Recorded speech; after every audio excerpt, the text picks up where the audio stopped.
welcome to Sylvan Lake, the Sylvan Lake Gulls!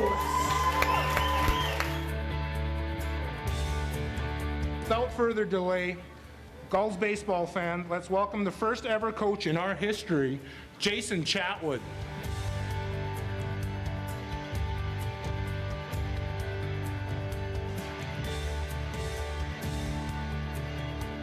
Ladies and gentlemen, please welcome your Sylvan Lake Gulls!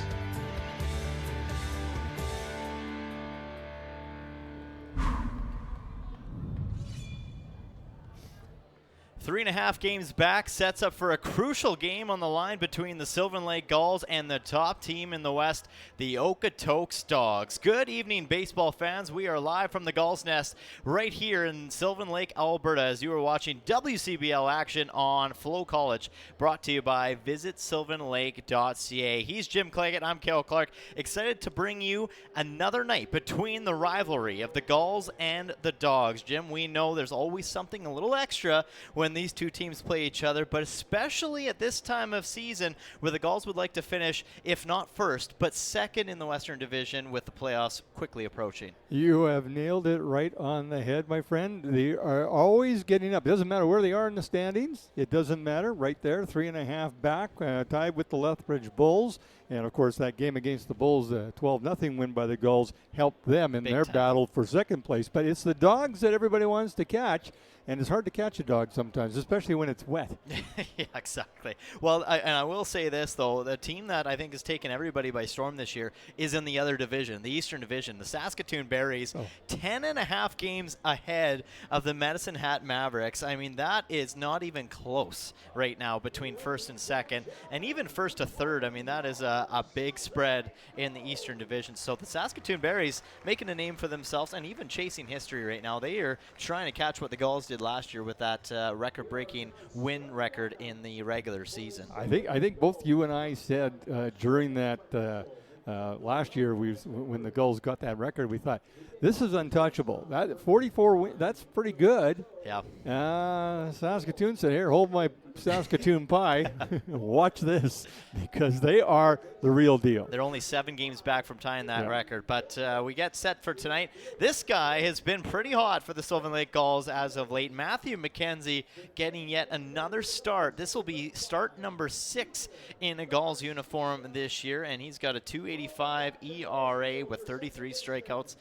He should be pretty lethal for the Sylvan Lake Gulls, but he knows that it's not going to be an easy night. As we know, the Okotoks Dawgs team have a hot offense. Ashton Luera will be starting things off with guess who? Well, Ricardo Sanchez, who walked off a win for the Okotoks Dawgs just the other night. And then, of course, Jake Skaggs playing center field tonight, and he'll be in that number 3 spot. A lot of familiar names. Logan Grant is a familiar name that we will see in the number 6 spot, catching again here tonight. This will be the first time we see him in a Dawgs uniform this year, because he took a break from baseball for a little bit, and he's now returned back with the team for the last month. So it'll be interesting to see just, them adding even more veteran presence, and, it's almost like they're getting set for the playoffs. Oh, they are. Yeah, and they are, because 3 years in a row they are the WCBL champs, and they're going to want to keep it going.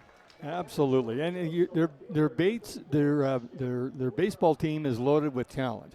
And this lineup is loaded with talent and power and speed. It's going to be fun. Matthew McKenzie is going to have his work cut out for him, as you mentioned. First pitch in, fouled off by Ashton Luera. And we are underway here at Gulls Field at Pagattle Park. The Dogs and the Gulls battling again. June 5th was the last time they were here. Yeah. I can't believe that. But this is grounded down to Anthony Gilbert over at third. Strong arm right across the diamond. And 2 pitches, 1 out for the Sylvan Lake Gulls here. Anthony Gilbert. I think this is game number 3 here at home for him. Yep, and he's fitting in really, really well. I mean, he is somebody that they brought in. They knew was going to be kind of a game changer for this Gulls team, and he brings that veteran presence, as I believe he's one of the more older guys on the team. So it's good to see him fill in here at Gulls Field. And he can hit. He got a home run in the last game here against Lethbridge. and it was a no-doubter. Well, he's got a couple home runs in a row, if I'm not mistaken, here at Gullsfield. He went 2 games straight with a homer. I think you might be right. So yeah, I'm not trusting my memory. I'm trusting yours. Yeah, well, I mean that's also questionable too if you're doing that. But no, he's fitting in really, really well in a Gulls uniform.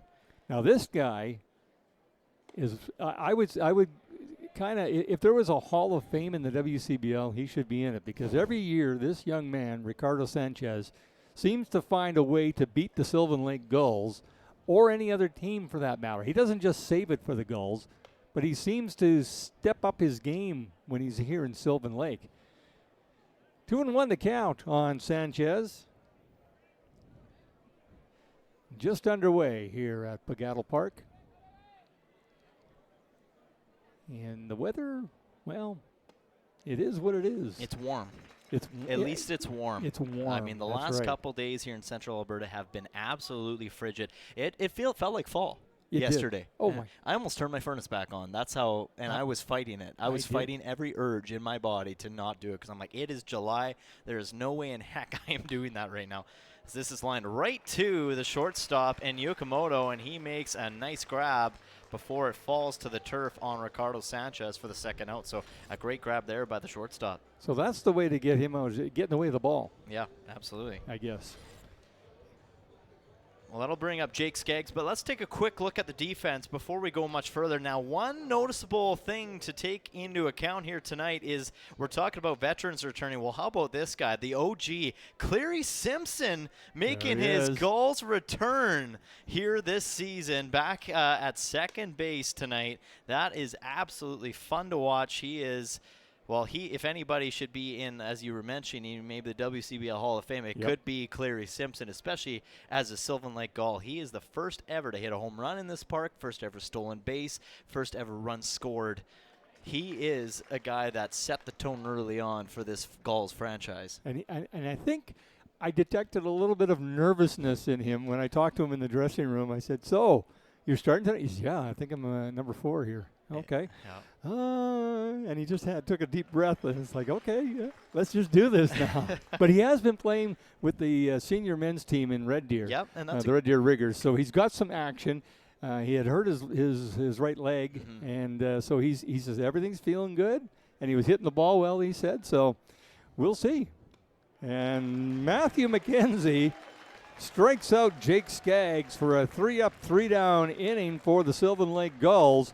That's the start that you want against this team, that's for sure. We are through half an inning. The Gulls are coming to bat in the bottom of the first.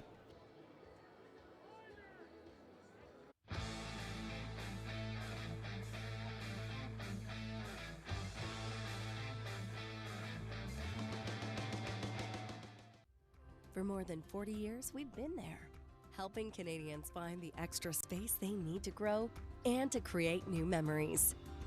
Sentinel Storage. Buy Canadian, store Canadian. It's pretty amazing when you think about how it's all connected. Because it truly is. And it's all we think about. So you don't have to.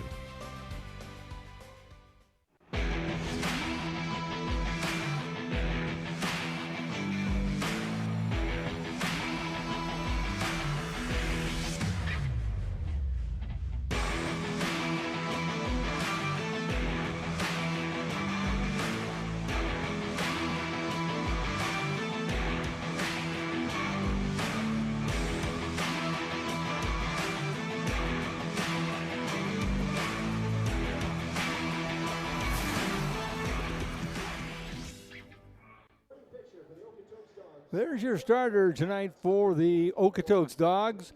Young man from Portland, Oregon, Brady Baltus. He goes to New Mexico State University. And he's a right-hander. And he's going to have his work cut out for him as well, as both these teams are packed with power, some speed, and good arms. And there's your lineup for the Sylvan Lake Gulls. Mr. Clark, would you do the honors? Yeah, absolutely. We saw that power back on just the other night, Sunday night, against the Lethbridge Bulls. Yokomoto starting things off in number 1, Jaden Flores at number 2, and then, of course, Anthony Gilbert will not be in that number 3 position, starting things off here for the offense for the Sylvan Lake Gulls. Jaden Flores playing a little bit of a different position, though, tonight. He's kind of been worked around the field a little bit, kind of a utility player, if you will, as he's playing right field tonight. And that's not normal for him. We've seen him in left field once. We've seen him a lot at second base, third base, shortstop even at times. Might have been one time if I think we saw him there. Anyway, I think we might have, yeah. He's kind of a guy that can play anywhere. He's like a Matty Fung, Cleary Simpson style, where you can put him somewhere and it'll work. Yeah. As long as and here's the key. You get his bat in the lineup, because there's a young man that can hit the ball hard too, and he can steal bases, and he hits for average. That's pretty good. Yeah. He's got the tools. 2-0 the count here on Tai Yukamoto, who has a penchant for sending one down the third baseline, usually for a double. He just has that swing where he just gets the bat on the ball and probably frustrates the daylights out of the third baseman, thinking, well, I can't get too close to the line, but you might have to. And kind of a check swing, but a called strike anyway. Yeah, he kind of froze him up inside there. And Tai Yukamoto, he was the named player of the week for the Sylvan Lake Gulls this week. 4 games that he played, he had 14 at-bats, 4 runs, 6 hits, 2 RBIs, and he was hitting .429. That's pretty good. Yeah. So. Just grounded down to Sanchez over at second, and he flips it over. Actually, that's Caden Williams. Sorry, Ricardo Sanchez is not over at second. That's Caden Williams over at second base, and he makes the play over to first for the first out. Well, that reminds me, why not take a look at that defense for the Okotoks Dawgs here tonight as we take a look in the outfield. In left field, Ashton Luero will take place, Jake Skaggs at center, and Zane Skainsey over in right field. And then you got Connor Croson over at third, Ricardo Sanchez in his usual office spot at shortstop, Caden Williams, as you mentioned, at second, Nash Crowell, who always does so well at first base. He can really stretch out for them. And then, of course, Logan Grant making his return into a Dawgs uniform and back at Gulls Field for the first time this season behind the plate.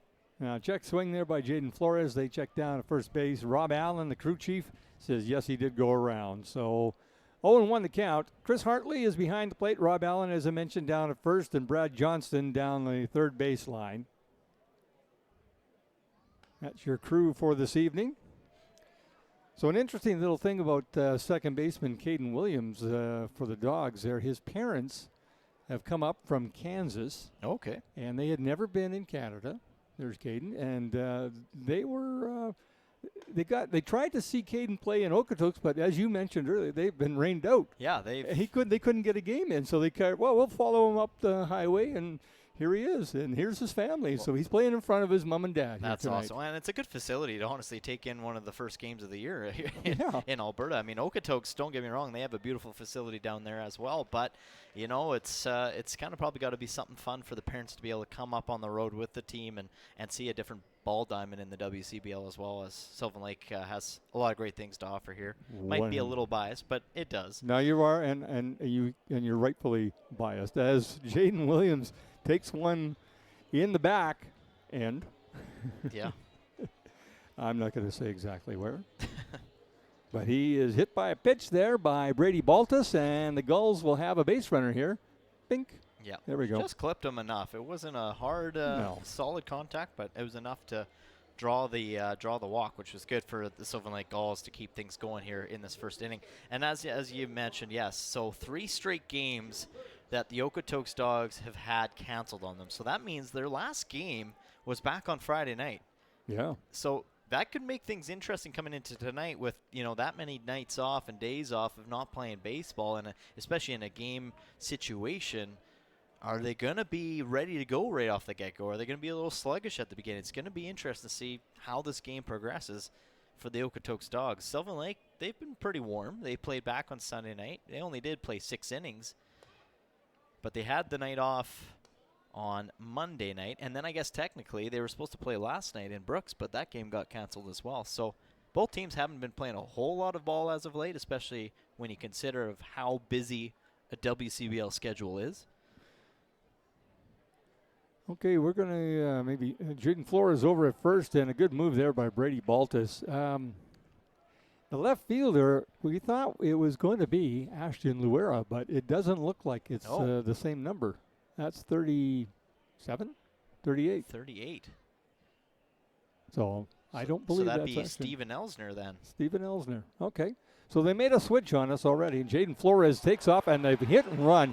Perfectly played by Anthony Gilbert and Jaden Flores. Anthony Gilbert just, I mean, it's a short sample size, but he hits the ball everywhere. He does, and he puts it in play. I mean, if he's not carrying the fence, he'll put it in the gap where it's advancing the runner or getting at least a guy on base. So Anthony Gilbert is definitely impressing us in the broadcast booth, and I'm sure impressing everybody else in attendance here tonight too. But good pickup there in left field there, Jim. That was our producer, Calvin Bellows. Well, I didn't hear it. I could take the credit for that, but is it, Jim? You can't see that far, so they wouldn't believe me anyway. Well, we're getting close to that, if we aren't already, meat of the batting order, because Anthony Gilbert, Brock Tiarina, and Junior Garcia are 3 lethal combinations to bring up to the plate offensively for the Sylvan Lake Gulls. Well, and then you got Junior Garcia also in the mix. Yeah. He's found a little bit of good luck this time. He was having such a streak where he would pound the ball, but it would be right at somebody. Yeah. And in the last game, he had a 2-run double and a 2-run homer. And both were loud hits. 0-2 the count on Tiarina, the designated hitter tonight. And he shoots this towards the Gulls bullpen. Foul. So the Gulls with runners on the corners. Anthony Gilbert over at first. Jaden Flores, the runner, over at third. With 1 down here in the bottom half of the first inning. And to get ahead of these guys is never a bad idea, in my opinion. Yeah, well, as a pitcher, especially if you're ahead, that you can kind of be in the driver's seat. You can pick your pitches. You can throw some that are quite much away from the plate, but also you got to keep it within radius of the catcher, because right now with a runner at third, you don't want to afford anything. That's popped out foul down the third baseline, and that will fall harmlessly to the ground. But the thing is as a pitcher, if you get a little too carried away on, throwing a wild pitch, then you got a guy at third that could easily score. So you gotta also keep it close, that the catcher's not having to go far for it. That's right. You got that right. Some big foul area in this park, and by design, I believe. Tiarina calls the time here, and Logan Grant has some words for him. And the coach, what was going on there? Yeah, I don't think the Dawgs like that time called by Tiarina, trying to slow the pitcher down, and Brady Baltus. You can call time. Oh, yeah. You're allowed. I think it might have just been because he waited a little too long, too little too late. But this could drop in. It was going to.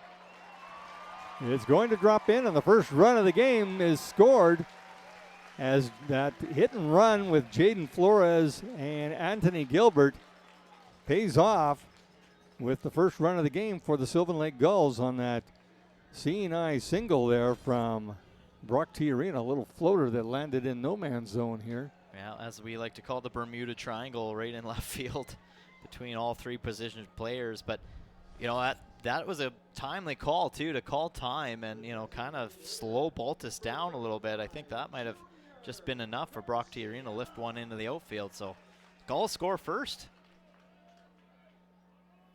That'll bring up the designated hitter tonight, Junior Garcia, and he hits it hard.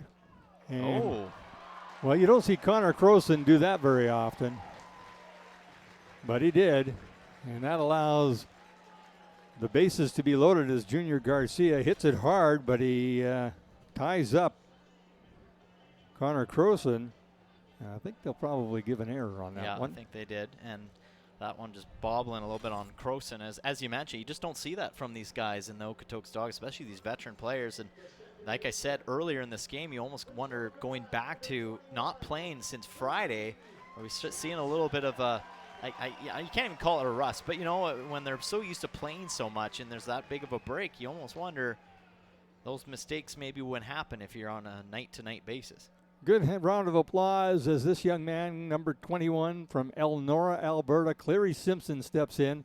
His first at bat as a Gull for, what, almost 2 years now? Yeah, at least, yeah. And there you've got former Gull Logan Grant at Right catcher. behind you, yeah. And Former Clary teammates. Simpson right there, a couple of teammates. And that's kind of a nice image right there.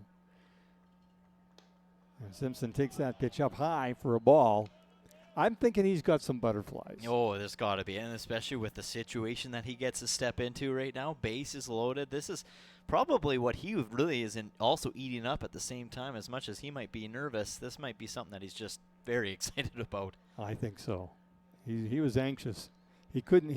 He came out to a few games as he fouls that off, and was in the dugout and was watching. He had his walking boot on.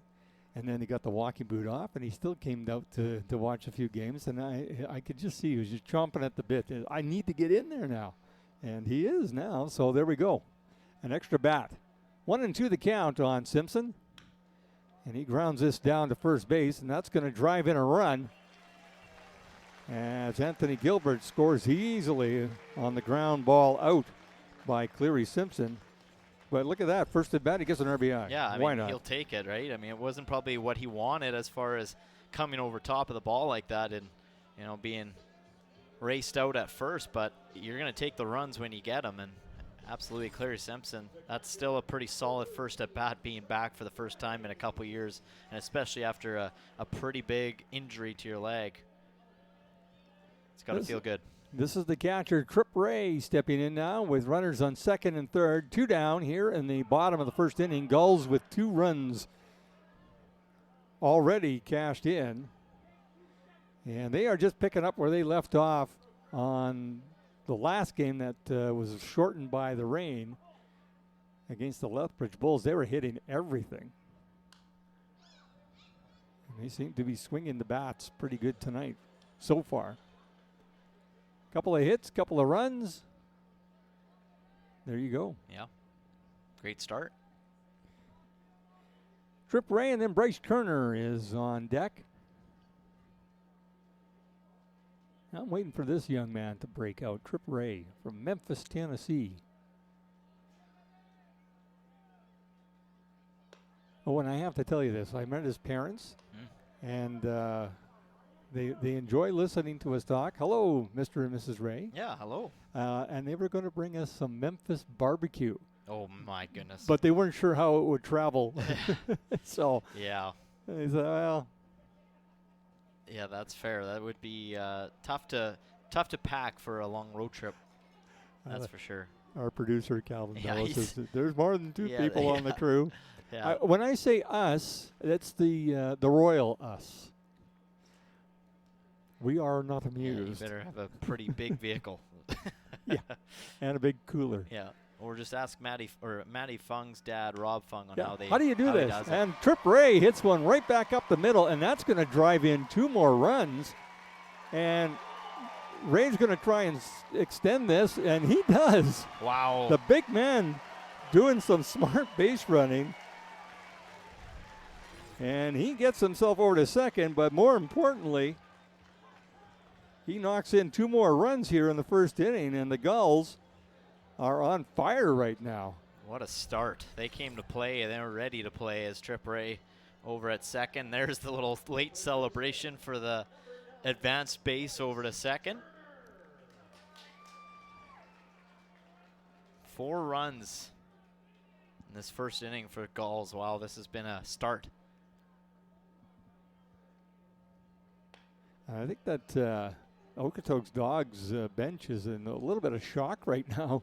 They've got nobody in the bullpen. No, they're all in the dugout right now. It's Brady Balta's show right now. It's get yourself out of this. He's throwing 30 pitches here in the first inning. And that's grounded down to third by Turner. And Croson handles this one cleanly this time and brings the inning to a close, but 8 guys come to the plate for the Sylvan Lake Gulls, and they knock in 4 runs. 4-0 Gulls lead after 1 with Okotoks coming to bat.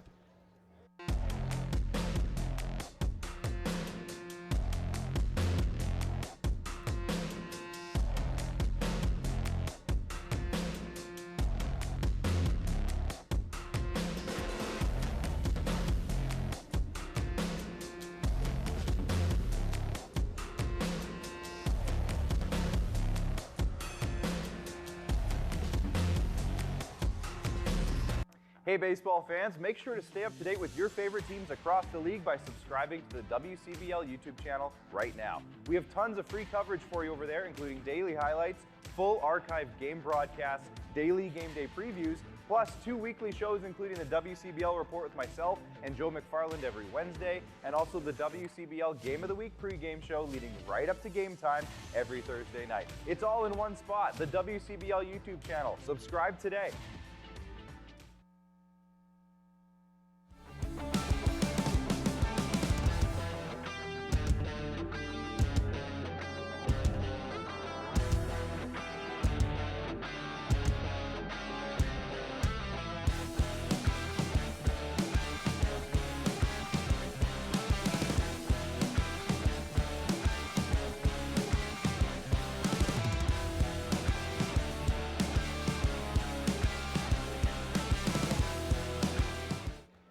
Another shot of that beautiful berm on the third base line here behind the Gulls dugout, and the people are enjoying it because you know what? It's not soaking wet. They're not sliding down towards the dugout.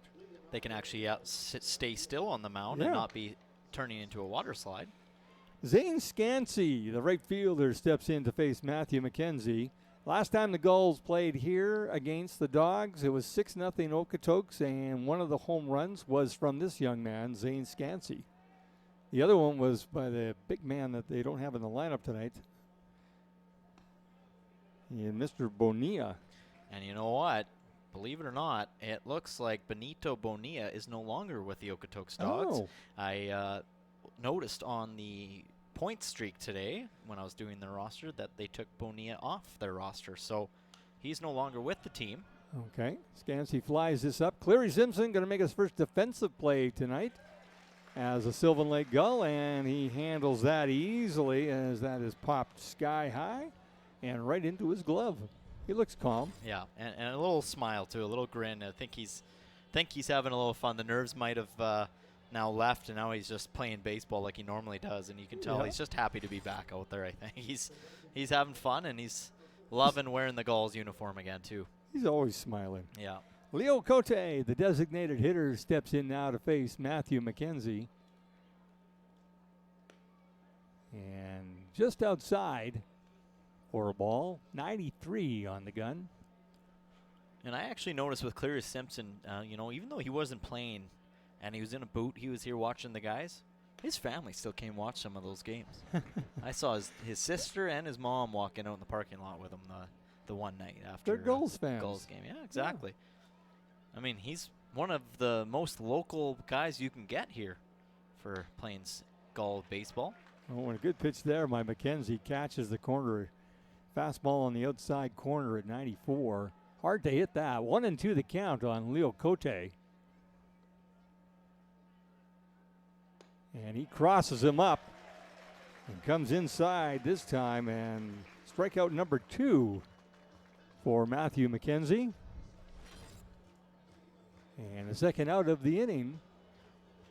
And that'll bring up the former Sylvan Lake Gull, Logan Grant. Boots, as we used to call him. He had his cowboy boots on before the game all the time. Had a great conversation with him in the hallway before this game got started tonight, and found out, of course, the reason why he wasn't here back in June, on June 5th, was he was just taking a break from baseball. Okay. Having some time with his girlfriend. Told me that they went down to Omaha and watched the College World Series. Oh, okay. And had a lot of fun doing that, I guess. I'm guessing his girlfriend likes baseball. I would think so, yeah. Good girl to keep around for him, that's for sure. And, he's obviously happy to be back playing again, but just a break that he needed. And he said he played about 51 games this winter down in the college. Okay. Yeah. Well, he's behind here, 0-2. Yeah. Now 1-2. A lot of Bellevue University players on this Okotoks Dawgs team, and he played 52 games, he said, so I think that's where busy. Carter Clairhout from the Lethbridge Bulls, Red Deer product, is going to Bellevue next year. Okay, yeah. And Aiden Macris, also Bellevue University product. And I also saw earlier this game another Bellevue, that was a different college, but he was talking with number 12, Zane Scansey, Campbellsville University kid, as that is a swing and a miss, but down and low. Yeah, Trip Ray, last game he took one off. It went off the foot of the batter, who was a left-hander, and it came up and hit him in the side of the head because he was reaching over to try and catch that, and it got him in the ear, basically. So, and he was really annoyed with that. And now he just took one off the hand. So, catchers, they just get beat up. 2-2 the count on Logan Grant. And another strikeout for Matthew McKenzie, and he is dealing, as they say. 2 strikeouts to close out the inning. No runs, no hits, nobody left on base. The Gulls with a 4-0 lead. They come to bat in the bottom of 2. Have you ever wondered if there's one thing that connects people from across our province? Something that connects the coffee shop to the spray park, or the brewery to the rodeo, the campground to the sports field, the friend next door with your family in the next town,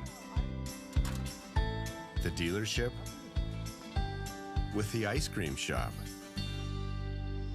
It's pretty amazing when you think about how it's all connected, because it truly is. And it's all we think about, so you don't have to.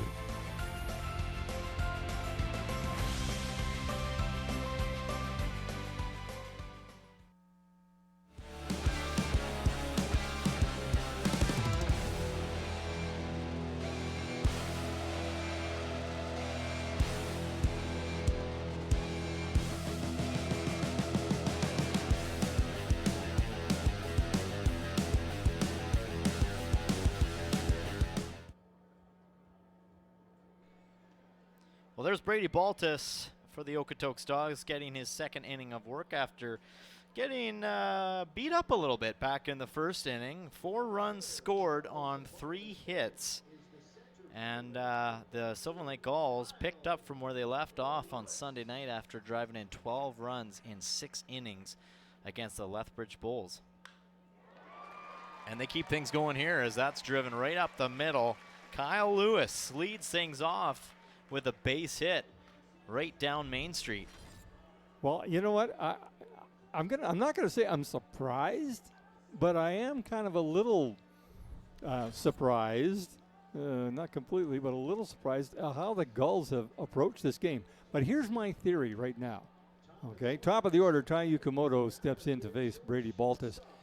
When we look at this lineup here, that the Sylvan Lake Gulls are throwing tonight at the Okotoks Dawgs, Brock Tiarina, Clary Simpson, and that's it that are familiar with the Okotoks Dawgs.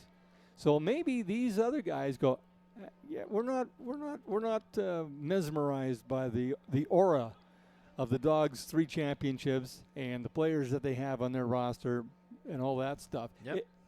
And maybe that's what it is. They say, no, this is just another team, and we're going to beat them. Yeah. Okay. I like that line of thinking. Well, and sometimes, too, if you look at a team that's ahead of you in the standings, sometimes you kind of come into that game with a mindset of, okay, they're the team to beat. We got to bring our A game.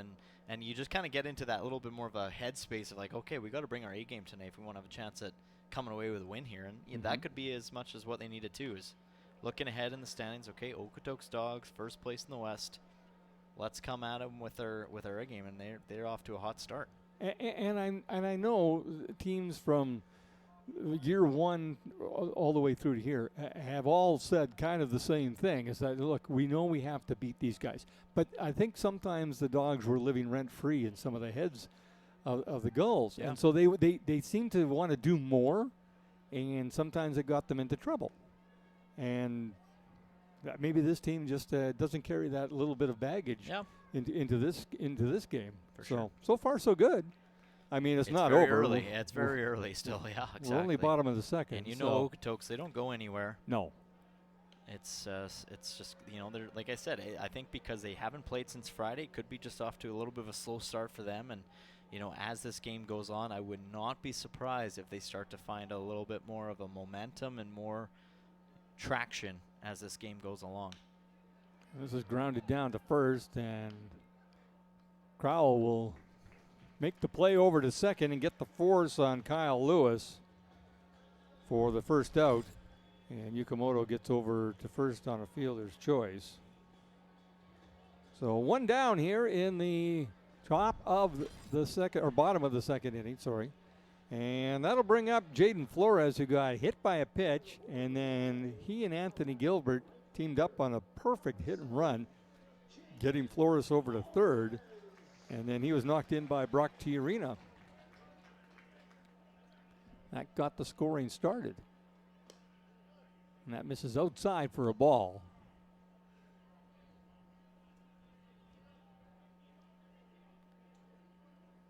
So Jaden Flores at the plate, and Anthony Gilbert, he is on deck. And Baltus misses high and a little throw down. Oh. Yeah. That was Yukamoto's closer got than you wanted it to be. and Cameron Diaz is looking over at Ty, giving him, hey, you got to get back faster. You got to pay attention out there. Diaz has a pretty good smile on his face right now. But, yeah, that was a sneaky little throw by Logan Grant. It was. Down to Crowell. And that's one of the things that this Okotoks team can do, is just the little things that you don't think of maybe, or just all of a sudden out of the blue they do something and you go, whoa, okay, I should be paying attention now. And it wasn't like a hard throw. No. He just kind of flicked it and, yeah. But Flores was, Tai Yukamoto was looking kind of to his feet. He was looking at the ground walking back to first base, so he didn't even know the throw was coming. So 3-1 the count on Jaden Flores. Gulls with a 4-0 lead. 4 runs in the first inning. And a walk this time that Jaden Flores probably prefers than getting hit by a pitch. Yeah. He'll take the 4 balls and make his way down over to first base. That's the easy walk. That's painless. But, yeah, good walk there nonetheless. Now you got a guy in scoring position in Tai Yukamoto. And you know what? I just got to go back to that play by Logan Grant and Ash Crowell. If you're the Sylvan Lake Gulls bench and anybody coming up to bat next, you're taking that into your mindset. You're reading that and you're like, okay, we got to have our head in the game all the time, because these guys can catch you off guard. And Yukamoto, very lucky that he tagged up just in time. Yeah, you got to be aware every at bat against this team. You're right. They don't take any time off. They don't take a play off. They give you their best, and there's such talent out there.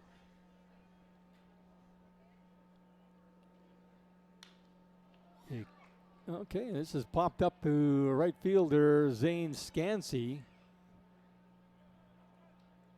And no throw as he gets it in easily.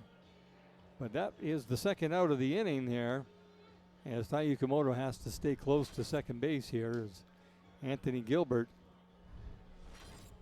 flies out to right field.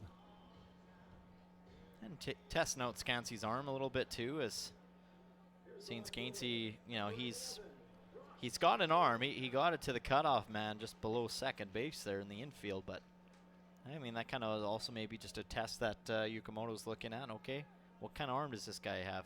If we get in this situation again in the future, can we make that run? Mm-hmm.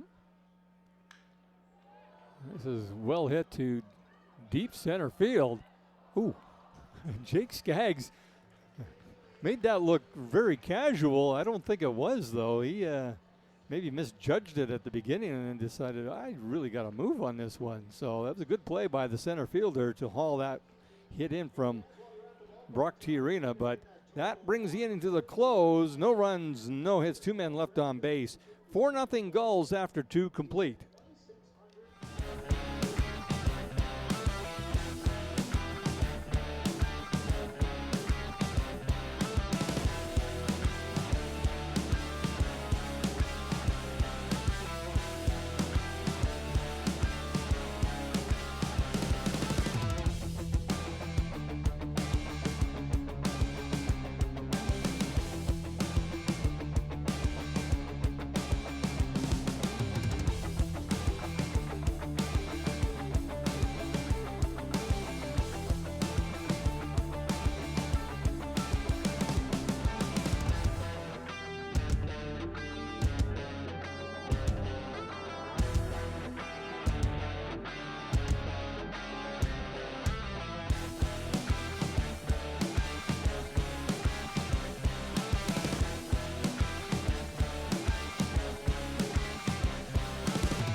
Welcome back to Gulls Baseball on FloCollege, brought to you by visitsylvanlake.ca. You got Jim Claggett, Cale Clark here with you in the Gulls Nest broadcast booth as the Sylvan Lake Gulls lead it 4-0 over the Okotoks Dawgs. We are in the top half of the third inning, and starting things off for the Dawgs will be number 10, Connor Croson, who's playing third base tonight, leading things off in this inning. Well, Matthew McKenzie has been sharp in the first 2 innings. And they might just, stretch him out as much as they can here. And Connor Croson says, here, I'll show you we still have some life here. As he sends this into the corner down the right field line for a stand-up double to lead things off here in the top half of the third inning. Well, and literally, as you were saying that, they were sending Big Vess over to the bullpen for the Sylvan Lake Gulls. So a couple pitchers heading in there just to kind of get loose and warm up.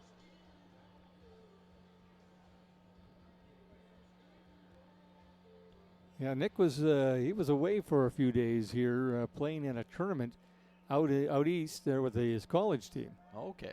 Yeah. So that's where he was. They flew him out there. Wow. And flew him back. Good. I mean, that's good. Flying him out there is one thing. You got to get back, though. Yeah. So congratulations to him. Yeah, that means you're well needed, I guess, if they're going to pay your fees to get you out there and back. Yep. Nash Crowell steps in now to face Matthew McKenzie. That was the first hit of the night for the Dawgs. So I could say the no-hitter is no longer in play. Oh, well, it'd be very impressive if you can throw something like that against this team. Oh, yeah. Like, there's a lot of bats. Very lively. I would have been bats. very surprised if the Gulls could have even gone that close to the game without letting the Dawgs have one hit. Stranger things have happened. But that's true. That's baseball, and that's the WCBL for you. Anything can happen. 2-1 the count on Nash Crowell. And he pops this up. Cleary Simpson back. And just like old times for Mr. Simpson as he hauls that in, makes it look easy. Little pop up and back onto the grass. Gets his glove on it, turns and keeps Connor Croson over at second. That'll bring up the number 9 hitter, Caden Williams. He's playing second base this evening. And McKenzie missing outside with that one. Williams hitting .289 so far this summer for the Dawgs. He's got 26 hits and 12 RBIs.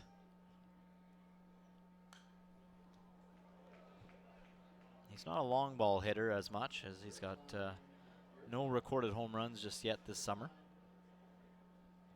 Foul balls are brought to you by Clear View Glass. That's right. Thank you.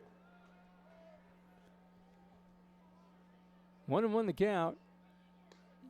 That misses outside for a ball. Top of the third inning. Gulls putting 4 runs across the plate in their half of the first inning. But I've seen leads early in the game by other teams against this Dawgs team. And then you look at the scoreboard about 5 innings later and all of a sudden it's reversed. Yeah, they're one of those they're teams, not dogs. Well, they are a dog, but they're one of those teams that as the game goes on, they almost get hotter and hotter, and they will make you really fight for every run, every win, right to the bitter end. Their base coach almost got the ricochet there. Yeah, it snuck up on him from behind. And he turns around at the Gulls bench. When do you guys throw that at me? No, that was your player. 2-2 the count on Caden Williams. And he sends this out to left field. And Jaden Flores has a long run, but oh my goodness. Did he make that catch? He did. Oh my. Oh my goodness. That is gotta be catch of the year. That's Brock Tiarina, sorry. Wow. How did he hang on to that? And he is pumped about it. I mean, why wouldn't you be? Look at this replay brought to you by Hearthstone Property Management. He lays out all of it, and he just hangs on by the tip of his glove. Oh that my. is absolutely incredible. How your arm can even bend like that is beyond me. I think my arm would be broken right now if I tried doing something like that. Brock Tiarina is going to have that smile for the rest of the inning, I think. Yeah, that was a catch. Holy cow. Top of the order now, Steven Elsner steps in. He grounded out to third. So Brock Tiarina with the play of the game so far on the defensive side of things.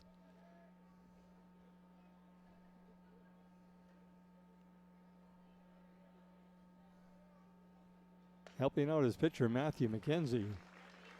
And McKenzie is up 0-2 on Steven Elsner. I still can't believe that catch. That was unreal. There you go, folks. WCBL action. And another strikeout for Matthew McKenzie, who is feeling it. No runs on the one hit. The leadoff double comes to nothing for the Dawgs. 2.5 done, and look at this catch by Brock Tiarina. Oh my goodness. While he's not here tonight, how many of you are regulars at Gulls games? Clap your hands.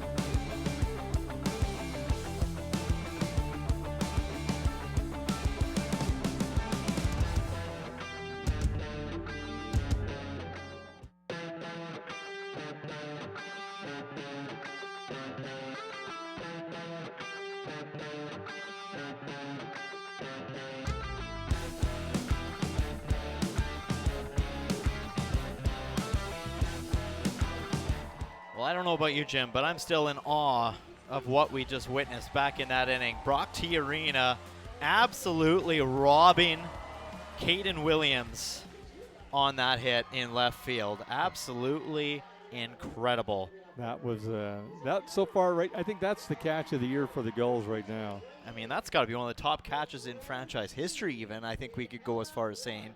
Because the way his wrist snapped and bent back and he still held on to that ball is beyond me. I don't know. Yeah.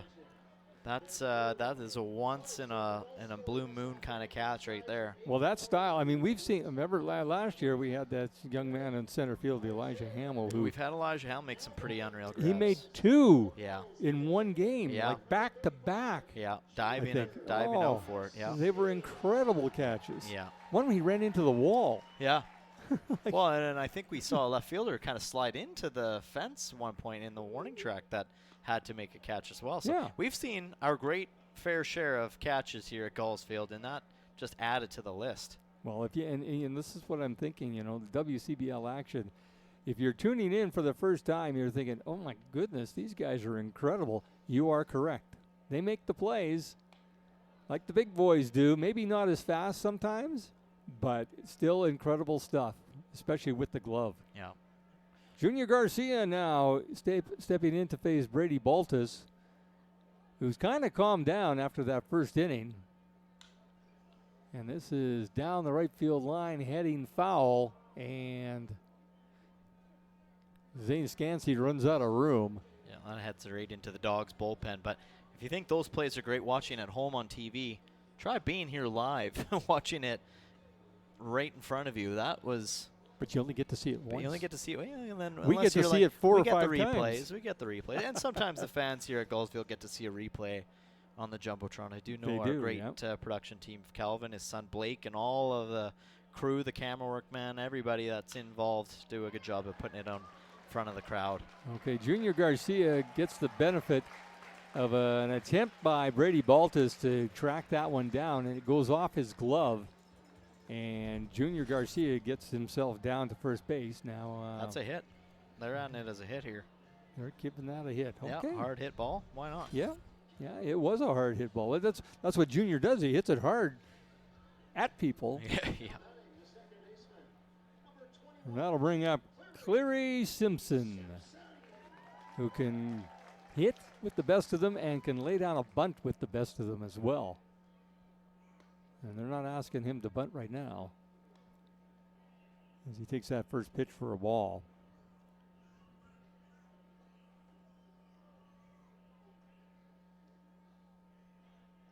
Bottom of the third inning, 4-0 Gulls lead it. And that's outside. Logan Grant, we know Logan likes to throw. Yeah, he's not afraid. And he'll fire it down to first base, third base, second base, doesn't matter. Well, the thing with Logan Grant, too, is when he throws, it rarely misses. It's always on target. So you got to be cautious. And most times we've seen him, he's been in the outfield last year. Yeah, he has been playing a little outfield last year, wasn't he? Yeah. So it's unusual to see him back behind the plate, but maybe that's what they needed to fill a gap, and they said, hey, this is a pretty good guy to fill the gap with. When Simpson was ready to pull the trigger on that and decided not to, and that's a good eye. It was a good decision. 3-1 the count on the Gulls' second baseman. His second at bat this season as a Sylvan Lake Gull. And he sends this out to shallow left field, and a good job there by Steven Elsner, and he has the wherewithal to fire it over to first to try and catch Junior Garcia off guard. But Garcia got back in time to avoid the double play. Yeah, it was a good catch there by Elsner, and if it wasn't for him kind of pinching in shallow to begin with, he would have never got to that ball in time. And then, of course, on the run, makes that throw to Nash Crowell over at first, trying to catch Garcia halfway between first and second. Trip Ray steps in now, the catcher. We got a catcher on first and a catcher at the plate. And a catcher on the bench in Cam McLeod. We've got three really good catchers on this team. Yeah.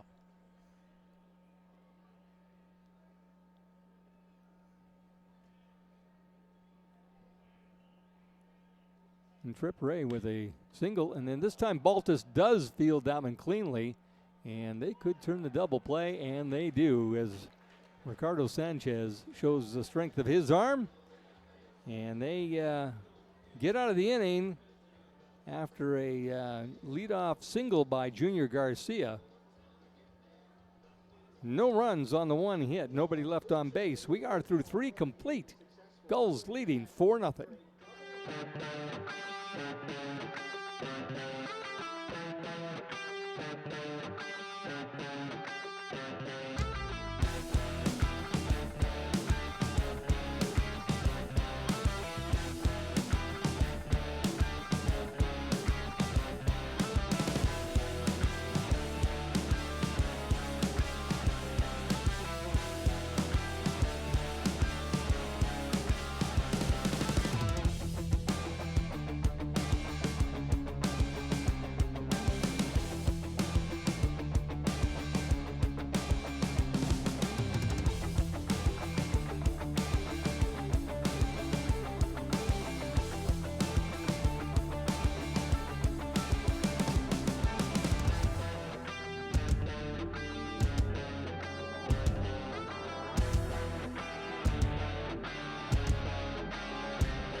As the Gulls lead 4-0 over the Okotoks Dawgs, out hitting the Dawgs 5-1. Lots of games going on around the league, including a doubleheader in Brooks tonight.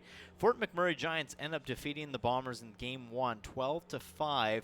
Second game about to take place down in Brooks as the Bombers looking to catch Fort Mac, for that last playoff spot in the Western Division. Moose Jaw Miller Express down 4-2 against the Medicine Hat Mavericks. Weyburn up 5-0 in Swift Current over the 57s. That's in the bottom of the third inning there. And then the Lethbridge Bulls hosting the Regina Red Sox, where the Bulls find themselves up 3-0 at the bottom of 2.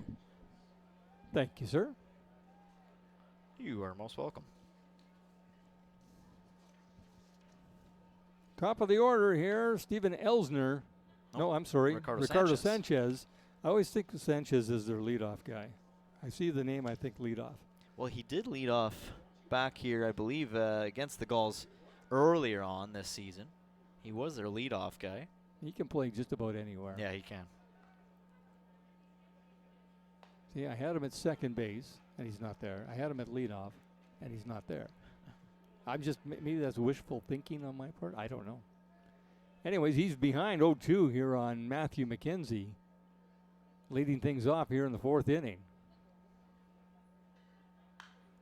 And he sends this out into shallow left field. Tai Yukamoto showing his range as he gets out there and hauls that one in shallow left field. Good wheels there by the young man from Oahu. Absolutely, and gets a nice little pat on the back from his teammate and Kyle Lewis. Every time I say Oahu, I think of it. There was a comedy on Rules of Engagement, and the one girl was telling a story about Hawaii, a trip to Hawaii, and said, you know, remember when we went to Oahu? And this other guy who thought he was a know-it-all says, I think it's pronounced Ohio. Jeez. Somebody get her a map. Yikes. Yeah. It was one of the, so every time I hear Oahu, that's all I think of. You mean Ohio? Yeah. Oh, classic. Yeah. Jake Skaggs steps in. He was the strikeout victim number 1 of Matthew McKenzie. He's got 4 on the night. Misses down low with that one. 2-1 now the count on the Dawgs center fielder. Hitting in the 3 spot. Yep. Well, he's 2-2 on the year. 2 wins, 2 losses under his name so far this year. Speaking of 2-2, that's the count. Yeah. Good timing. That worked out. It's a feng shui of announcing. Sometimes you get lucky. Well, we didn't get lucky at the Gulls Give Foundation golf tournament, but we played well. You're going to give me PTSD again all over. No, we didn't. But, I mean, we had fun. It was a great day. Weather was, for the most part, gorgeous. Yeah. The only thing is at the end didn't end so well. We had a bath, basically. Yeah. I'm still... Yeah. I'm still a little cool. Well, I was cool. I had the heat on my car as high as it would go all the way home. I haven't seen a downpour like that in a short period of time in a long time. Like that, it came down on us in a hurry. It just, the floodgates open. And while the floodgates are opening for this guy on the mound, Matthew McKenzie with another strikeout on Jake Skaggs. Make that K number 5. That's it. I think I would leave him in right now. Well, they're definitely not planning on putting anybody else in, that's for sure. Bullpen empty. So Matthew McKenzie feeling it. And he's on a roll right now against this Dawgs team. As Zane Scansey steps in, swinging at the first pitch, and he hits that foul. Going back to the golf tournament, though, I do have to give credit to my broadcast partner over here because he hit an incredible shot on a par 3 in absolute downpour, torrentious downpour, and none of it. Well, luckily, we had to use his hit because in this tournament, you have to use 3 hits for each player. The last hole, par 3, he had to hit one still off the tee. Luckily, he goes first. He puts a dart in on the green, and we make birdie. So... kudos, Jim Claggett brought out the rain gloves and everything. Guy was prepared. It was like the stage was set for him on that moment. So he came in clutch. Clutch Claggett, we should call him. I really like how you described all that. I couldn't have done any better.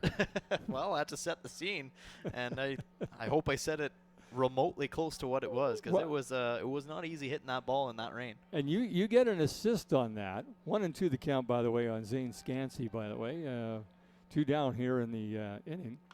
And Scansey sends this out to right field, and that's Jaden Flores. And he makes the catch out in right field. A 3-up, 3-down inning for Matthew McKenzie, I should say. And there's the strikeout, number 5 on the night. And the Gulls with a 4-0 lead coming to bat.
We are back. Bryce Turner will start things off here for the Gulls in the bottom of the 4th inning. 4 runs on 5 hits for the Gulls, no runs on 1 hit for the Dawgs. And Turner takes a cut at the first pitch. So as I was saying before we went to break, you get an assist on that tee shot because I heard you talking to the other 2 guys, Keel and Saad Samuel, and you said, we got the yardage. You had the yardage on your watch, and you said, Yep. yeah, I would use one more club. Yep. And I had my pitching wedge in my hand, and I went back and I got my 9-iron. Oh, okay. If I had not got my 9-iron, that would not have made the green. Well, there you go. And you put it right pin high, too. Just kind of off the back of the green. Well, not quite off the back of the green, but you were on the green still. But we were on the green, but yeah. there was a river. There was between a river in front of the between the ball and the pin, so we got a little bit of a free relief because the amount of rain, it puddled everywhere. On the greens, the fairways, it was a nightmare. It was crazy. Yeah. So just I appreciate the assist. Oh yeah, no I'll problem. take it. You did a fine job by clubbing me up. There you go. Yeah. In a good way. I'll be your caddy anytime. No, I don't need a caddy. 3-2 the count. Now, during the break here, of course, our in-house promotions crew who do such a great job, they did the old name that tune. They give a little brief. Brought to you by Synovus, yeah. I got that one because it was Ozzy Osbourne. Yeah, it was an easy one. Crazy Train. Yeah. And I'm thinking to myself, Ozzy at a ball game, the guy knows his way around bats. Yes, he does. I'll let I'll let you think about that one. Oh, I folks. know exactly. Yeah, you know what I'm talking about. about. Yep. So, rest in peace to Ozzy Osbourne, by the way, who just passed away a couple days ago. Don't get ahead of yourself. And that is into the gap in left center, and Bryce Turner leads things off here with a base hit. Nice swing here by Turner, and that drops down in front of Jake Skaggs. He makes the play, but the Gulls with hit number 6 on the night. Yeah. Keep things going. And that'll bring up the number 9 hitter, Kyle Lewis, who had a base hit back in the second. You ever listen to Ozzy Osbourne, Black Sabbath? A little bit. Haven't, he's not the number 1 on my phone, but You definitely listened to him a few times. You know what, though? You were playing music at the golf tournament.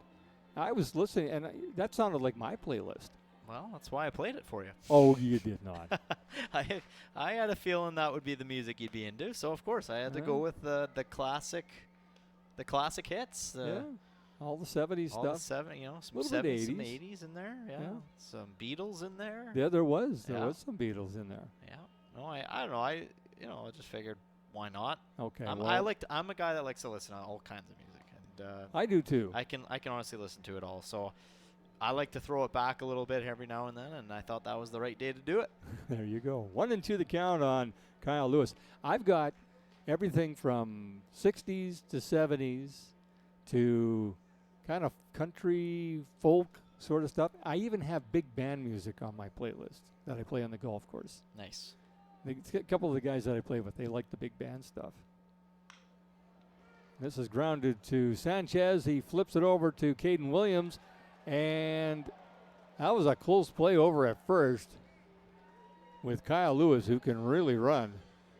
But he is called out, and a double play here, second of the night for the Okotoks Dawgs. Well, that was a pretty close play, but the call was made, and that's the end of that. That leadoff single by Bryce Turner is washed out by the double play. That'll bring up the shortstop Tai Yukamoto. I'll tell you one thing. One classic song that always gets me going. It's kind of one of my pump-up songs. Long, Cool Woman in a Black Dress. Oh, the Hollies. The Hollies, Yeah. you can't beat it. It is a classic.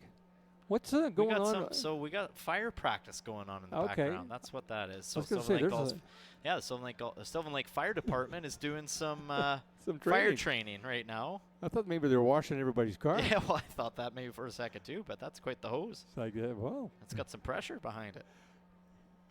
0-2 the count on Tai Yukamoto. That misses outside, 1-2. Yeah, great shot, guys. Thanks for getting that. Oh, yeah, and there's goes off the truck now. They're using the truck hose, spraying into the air. That's cool. There's your own spray zone. I mean, you could just... Yeah, it's a spray park. Little mist park there, yeah. And Yukamoto grounds this down to first base, and Nash Crowell handles it himself. And a 3-up, 3-down inning for the Dawgs. We are through 4 complete here at Gulls Field at Pagato Park with the firefighters practicing and the Gulls and Dawgs playing 4-0 Sylvan Lake.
Top of the 5th inning, Matthew McKenzie is cruising right along right now against this Okotoks Dawgs lineup.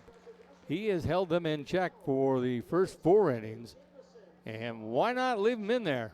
He seems to be focused and on par with what he needs to do to keep this Dawgs team off the board. But we'll see. Leo Cote, the designated hitter, will lead things off. He is one of the 5 strikeout victims of Matthew McKenzie, who keeps looking at that outside corner on left-handers, and he's been hitting it pretty consistently. Yeah, it's working for him. And he doesn't seem to have lost anything as far as miles per hour, as that is into center field, and Kyle Lewis just kind of bobbles it, and that gives Leo Cote an opportunity to make his way over to second base. As we take a look at the Hearthstone Property Management replay, just a nice soft swing that lands in the gap of left center field, and then of course as he's turning first, he notices, that center fielder Kyle Lewis bobbled it for a bit, so he gets on the horse and gets to second in time. That'll bring up Logan Grant. who, as I mentioned, as we were going to the break, because he was the last strikeout victim before the end of the inning in the second, that he was shaking his head after that pitch of Matthew McKenzie. Like he respected that pitch and saw it coming, and he lays a perfect bunt here as McKenzie fields it and then throws it, but not in time, as Grant had a lot of head start on that play and got there in time. As you take a look at it, yeah, just a nice soft bunt laid down by Grant, and even though McKenzie's a righty, still had to go a long ways to get that ball. So here come the Dawgs. Yep. Nobody out, 2 men on. They trail 4-0, but they are starting to put something together here against Matthew McKenzie. And Matt Hape is going to come out and have a talk with his pitcher, who's at 56 pitches so far. And he's looking over towards the bullpen to see if somebody is ready, or how much time do I have to spend here to kind of give them a little extra time to warm up. Mm-hmm. That's one of the little games that they play. Yep, sure is, and they'll milk it as long as they possibly can until the umpire basically comes to the mound and tells them to hurry up. And now you start to see the home Here plate comes umpire. Chris Hartley. Yeah, here he comes, slowly making his way, and we're getting word that that's Simon Baker in the bullpen warming up, throwing and trying to get loose quickly. So should be seeing him here in just a matter of time. Yeah, and I think the idea here is that you just don't want to give too much momentum to the Dawgs, because once they that ball starts rolling in their favor, they ride it. Yeah, Dawgs with 0 outs. Guy at 90 feet away from the plate. It's going to be a hard 3 outs to make for the Sylvan Lake Gulls if they want to keep this Dawgs team off the scoreboard. Double play, obviously huge. Yep, the infield not really playing in shallow to cut off the run at home. I think they're at, as they say, double play depth. And McKenzie comes in with the off-speed pitch and evens the count at 1-1. Well, and that's the thing. If you're going to take a double play, you're sacrificing a run basically, unless you can somehow turn the double play to catch the guy at third. And they're going to throw it on second here, and he's safe. So they get Vance Logan Grant over to second. My thought on that play originally was, were they going to try to trick the Gulls, do that little trick play that they've done? And that's, I think, where the Gulls learned it from, was the Okotoks Dawgs, on where they try to send a guy and steal second, and then they get guy at third to head home and try to catch the guy at second in a rundown, as that goes right up the middle. And that's going to be 2 RBIs here for the Dawgs as they bring themselves back to within half of the score. A good strong throw there by Kyle Lewis, but he's not going to get anybody at home plate with that one, as Connor Croson with an RBI single, 2 RBIs I should say. So the Dawgs are mounting a comeback. They cut the lead in half now, 4-2 Sylvan Lake here in the top half of the 5th inning. And nobody out.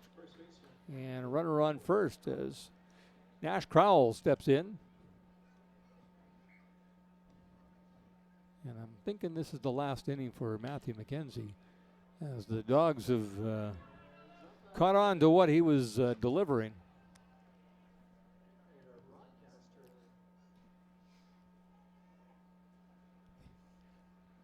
That one landed on our producer's truck out in right field there. And again, I was looking the other way to see if Simon Baker was pitching from the rubber, and I wasn't watching. Yeah, just caught the corner of their trailer. So I had to ask Kelvin if that was a little loud in there. He said 2 in a row. Yep. 2 games in a row that hit. Sorry, guys. It's dusty up there. You should dust off the top of your trailer. I saw some dust fly off of that trailer. So that rolls foul down the third baseline. Good play there by Anthony Gilbert by watching it go foul. Didn't play it too early. The rotation of the earth. the wind. I don't know. I'm making stuff up now. But Nash Crowell, who popped up to second baseman Cleary Simpson in the third inning.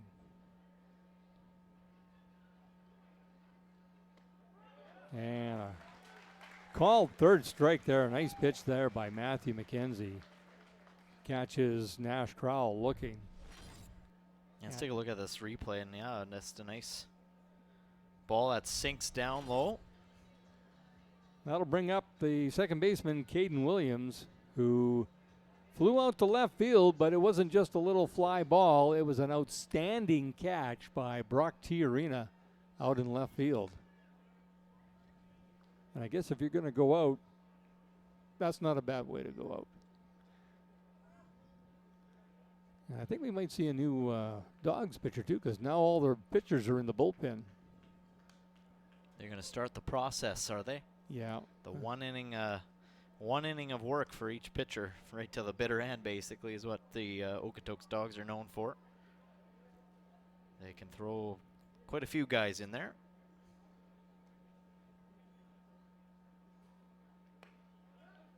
You almost wonder in a tight game like this, Jim, are we going to see the Mr. Ryan McFarland make an appearance, the Calgary, Alberta kid? Well, he's there. Depends on the score, I guess. Yeah. And the time, the inning, that's for sure. McKenzie comes inside, missing. 3-1 the count now.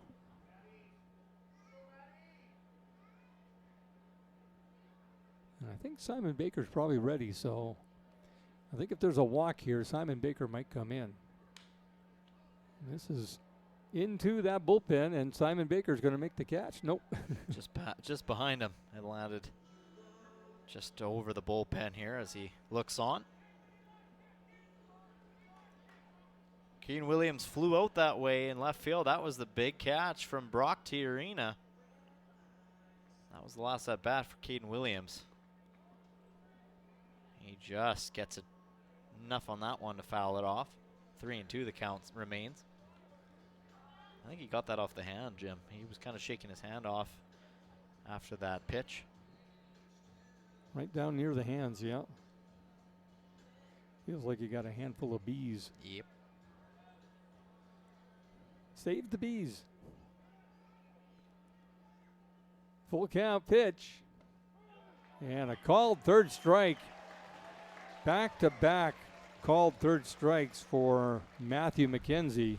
And that's that outside corner again, down and away. As you take a look at this one, yeah, that one may be favorable for Matthew McKenzie, but a good frame by Trip Ray to catch Caden Williams looking. So I'm pretty sure Matthew McKenzie has figured out this is probably his last inning, so you might as well not leave anything in the tank and go right after these guys. And the top of the order, Steven Elsner swings at the first pitch and fouls it back. Elsner 0 for 2, including a strikeout.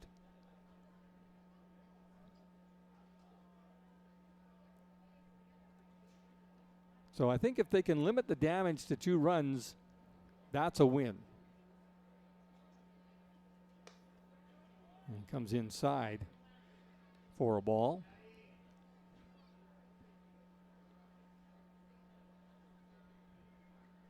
The fans are getting their money's worth again tonight with some outstanding hitting, some good base running, fantastic catches, a couple of double plays, some strikeouts.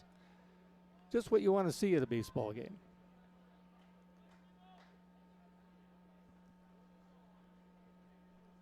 Two and one on Elsner. Make that 2-2. Base runner Connor Croson over at first. He's knocked in the 2 runs for the Dawgs right now. And back to back to back. Third strike, looking, brings the inning to a close. A good job there by Matthew McKenzie after giving up 2 runs. He comes back and strikes out the side. We are 4.5 into this game. Gulls coming to bat.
Well, Brady Baltus is still in the game. Probably because the Dawgs cut the lead in half. Now they figured, well, just give him another inning. See if he can go 5. Why not? He's had 70 pitches so far, and he's given up 6 hits on the night, 4 runs. So since that first inning, I mean, he had 30, 31, 32 pitches in that first inning. So doing some quick math, he's had another 38 over the next 4 innings. Or 3 innings. There we go. There I go, trying to do math. And Jaden Flores pops this up into foul territory, and Nash Crowell gets a glove on it and makes the grab. Yeah, easy out for the Dawgs. So Gulls, now you got a little bit of pressure from the Dawgs getting 2 runs back in that 5th inning. So now you got to find a way to keep things going and keep the foot on the gas pedal. As we know, the Dawgs will keep coming no matter what time of the game it is. They will not stop until the final out. Yeah, that's the thing, you know. I mean, we've seen games where the Gulls have exploded for some runs and then they not take their foot off the gas, but then they can't seem to find that same measure of energy. 0-2 the count on Anthony Gilbert.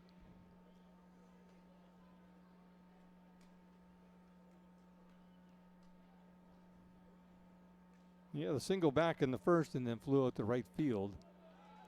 And Logan Grant, that was a little bit too much outside to bring it back in. He really tried to frame that one, didn't he?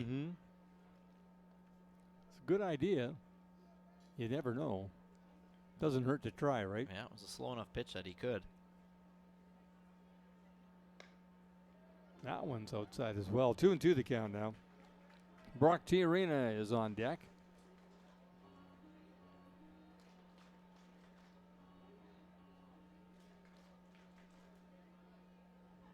One down here in the bottom of the 5th inning. Gulls with a 4-2 lead over Okotoks.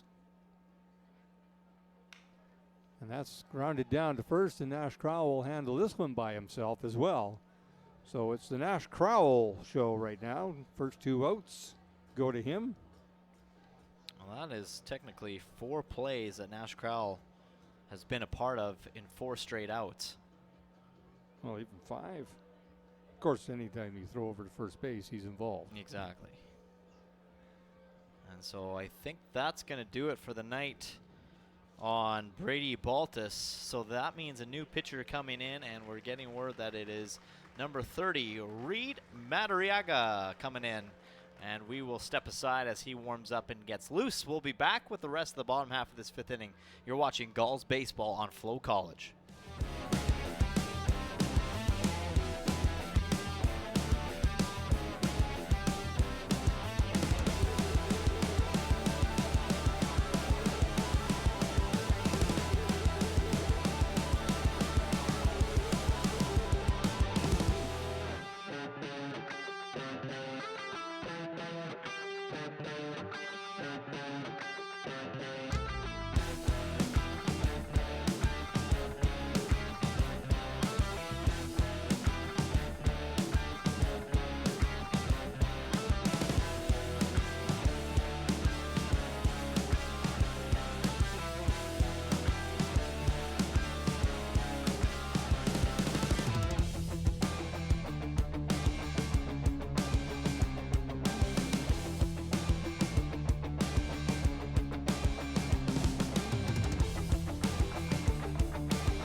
There is your new pitcher, Reed Madariaga. And guess where he's from? Oahu. Hawaii. Oahu. I think it's pronounced Ohio. Yeah, there you go. It's like they heard us. They just want to hear that that joke, that skit one more time. I enjoyed it. Yeah. It was funny. Well, Brock Tiarina going to come to the plate with 2 out, nobody on base. It's 4-2, Gulls still lead it. Trying to answer back to the Dawgs' 2-run score at the top of this inning. Tiarina takes a big cut at that one. That goes foul into the crowd. Heads up, that just lands harmlessly on the berm, right beside a gentleman who let the kid grab it.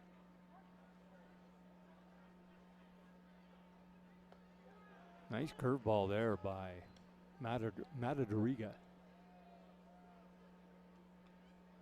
I'm going to butcher that name. Yeah, Matariga. Yeah, it's going to be a tough one. He's got some speed behind it, too. 92 miles per hour there. Comes in with a lot of movement, off-speed stuff, and then he comes in with the fastball. It's a tough one to hit. The 0-2 pitch here to Tiarina. He fouls that back.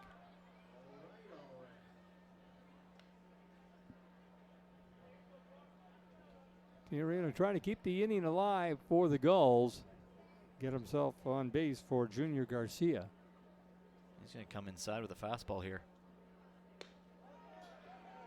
Maybe not a fastball. That was an off-speed. I saw a 1, so I thought fastball inside, but it's a good pitch. It was a good pitch.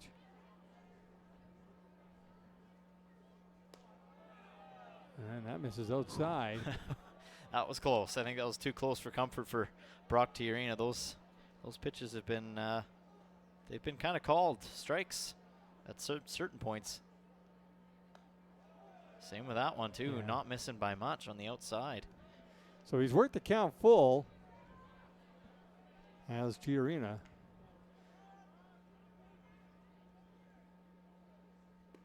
And down low, an 8-pitch at bat for Brock Tiarina earns him a walk down to first base to keep the inning alive for Junior Garcia. Good job there by the Gulls left fielder, Brock Tiarina. Yeah, really great at bat. Good eye. He's quickly down 0-2 in the count, and then he worked himself back, fouled a couple, battled in there, and stayed alive, got to first. And those pitches that he watched go by weren't easy to let go by either. Those were close calls. Yeah, you got to really be confident. That's fouled back over top of us by Junior Garcia. Had a great conversation with Junior Garcia at the golf tournament, the Gulls' annual Birdie Bash golf tournament, which was at Alberta Springs on Monday, and talked about his at-bats and how good he's feeling lately. And he said, yeah, that home run, he said, I was really just hoping it stayed fair. And I said, I think the wind helped you. As Logan Grant again throws down to first, trying to catch Tiarina sleeping. Tiarina was watching. He said, I've seen this movie before. Yeah. Well, that's exactly Yukamoto what I was was meaning on when the bag. I think they took note of that on the bench after Logan Grant almost caught Yukamoto the first time. 0-2 on Garcia and a throw over to first. As Tiarina is a threat to steal as well.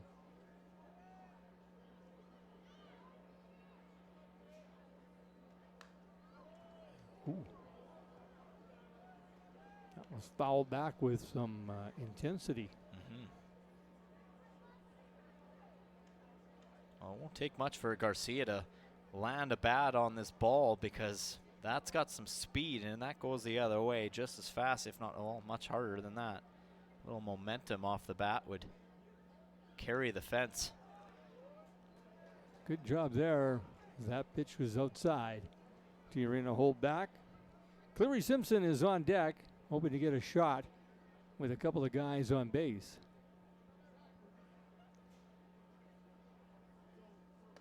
And that's high and inside. The count now 2-2.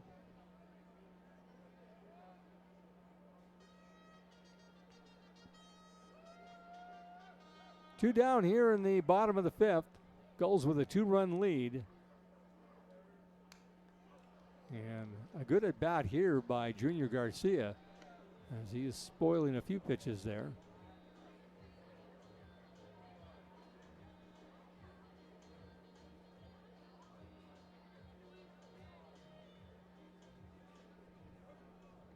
Rock Tiarina, the base runner, over at first. And that misses down low. They count 3-2 now.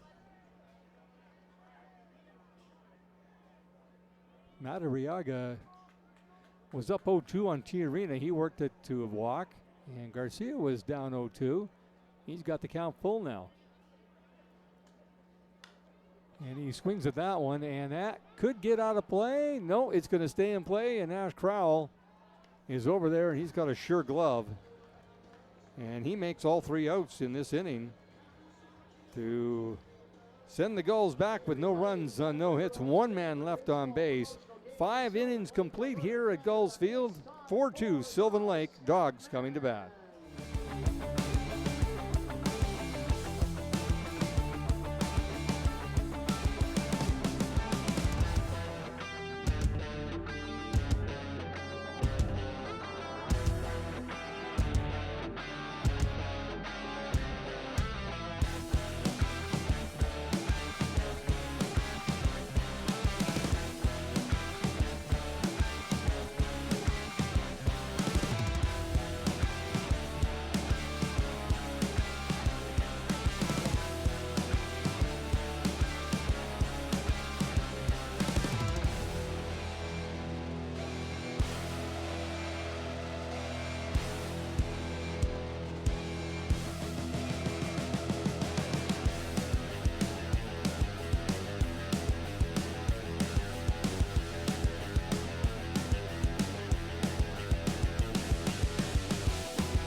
Well, a good evening of work for Matthew McKenzie, giving up just 2 runs on 3 hits, or 4 hits, I should say, and striking out 5 in the process. He kept the Gulls in this one. He kept the Gulls ahead in this one. He kept the Dawgs off the board for the most part. But you can only do so much with this team. And handshakes all around for Matthew McKenzie. He gives way to Simon Baker. There's his strikeout total for the evening. There's more than 5 there, isn't there? Yeah, it's quite a few. Yeah, sorry, I didn't do my math here. I forgot that he had that inning where he struck out 3 guys. So got 8 Ks. that's on 8. The fence. I forgot those 8. Yeah. Or those 3, I should say. So Simon Baker will come in, and he'll face. Well, it doesn't get doesn't get any better than the guy he's going to face right off the bat. That's Ricardo Sanchez, who is a perennial all-star here in the WCBL. Yeah, he sure is. But so far tonight, been quiet. He's popped up to shortstop. Yukamoto's had his number so far tonight. One was more of a line drive. The second was a pop up to deep, or sorry, I should maybe say shallow center left field. And Simon Baker starts him off with a 93-mile-an-hour fastball that he just swung at air. Well, that's the thing with Simon Baker. He throws hard, and he throws hard most of the time. He doesn't switch it up a whole bunch. Ooh, 95. Yeah, he can really zing them in there. No. Okay, if one of our pitchers was up here, we'd say, okay, what's he going to throw next? I'm thinking off speed, because he's got him thinking, well, I went 93, went 95. I'd come back with the fastball again. And he does. I finally got one right. I thought you said he was going to come in with the off speed. I said if one of the pitchers was up here, they would say he probably will come in. Well, they would come in with an off speed. With Simon Baker, the way he throws, he just throws hard. I don't know if he's got a little bit of off speed stuff, but not much. Like, it's mostly fastballs. And that misses everything except the backstop. 2-2 the count on Ricardo Sanchez here in the top of the 6th inning. Gulls 4, the Dawgs 2.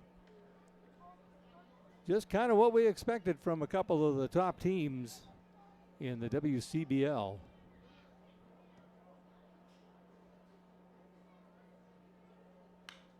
And that's grounded down to Cleary Simpson, and he makes the play. That's right, folks. Cleary Simpson, you heard me correctly. Back in a Gulls uniform after, I think, a 2-year absence. One for sure.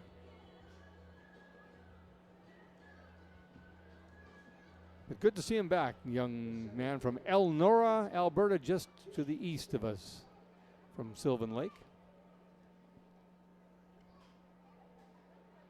That'll bring up Jake Skaggs. And he swings out the first pitch and fouls this out of play. It'd be Jake Skaggs and then the right fielder, Zane Scansey. Simon Baker on the mound, working in relief of the starter, Matthew McKenzie, who had a really good night. 8 strikeouts to his credit. And that bounces down low. Count 1-1.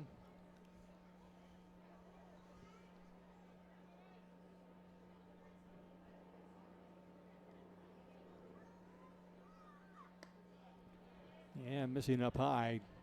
2-1.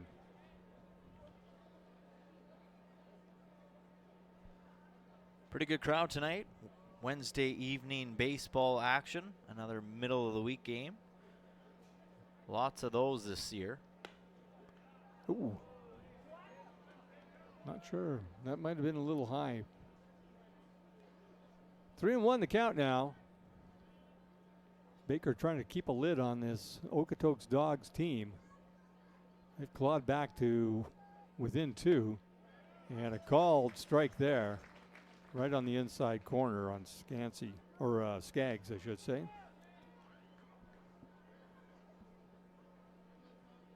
So the count full with 1 down, top of the 6th. 4-2, Gulls lead it.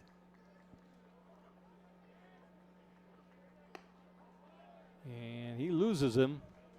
And a walk given up by Simon Baker puts Jake Skaggs on board. And that'll bring up the right fielder, Zane Scansey. Zane Scansey 0 for 2 on the night, flew out to second, then flew out to right field earlier on this evening. That's more stretching, more things happening in the Gulls bullpen.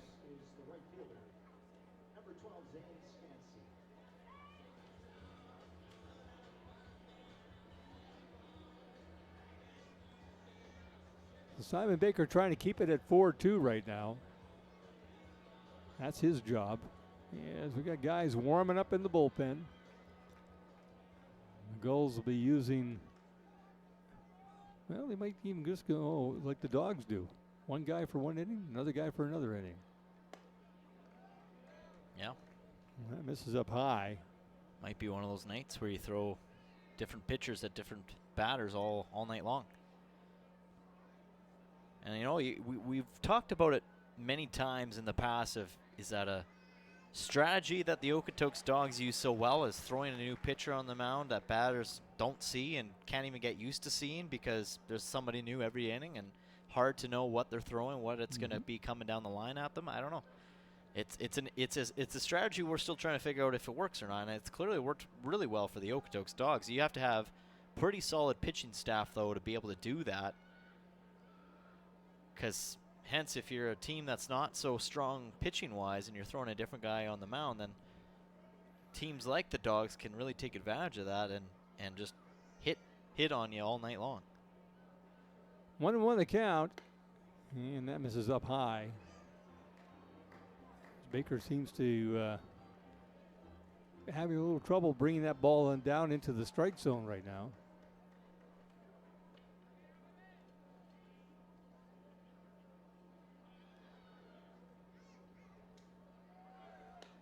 And Skaggs takes off for second, and that ball goes out into center field, but not deep enough as Kyle Lewis is there. But a stolen base there for Jake Skaggs. as the Dawgs now have a runner in scoring position. And yeah, Clary Simpson had to be careful there as he ran right in front of the base runner, and he kind of got clipped on the way by from the sliding Jake Skaggs. And it's a little worrisome when you got a guy that just come back from injury on that right leg and he gets clipped like that. It's the worst thing that could happen is you just re-injure it all over again. So he had to kind of come in for that throw as Trip Ray threw it a little bit shallow of second base. That's fouled back. So Zane Scansey and Simon Baker having a little battle here.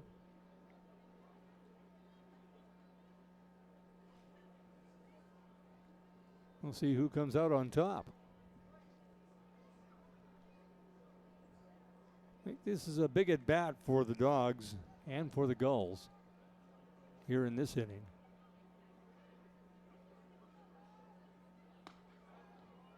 That misses outside. I think that's his off-speed pitch at 90. Yeah. Well, like I said, I don't think he really has a lot of off-speed. It's all hard and fast.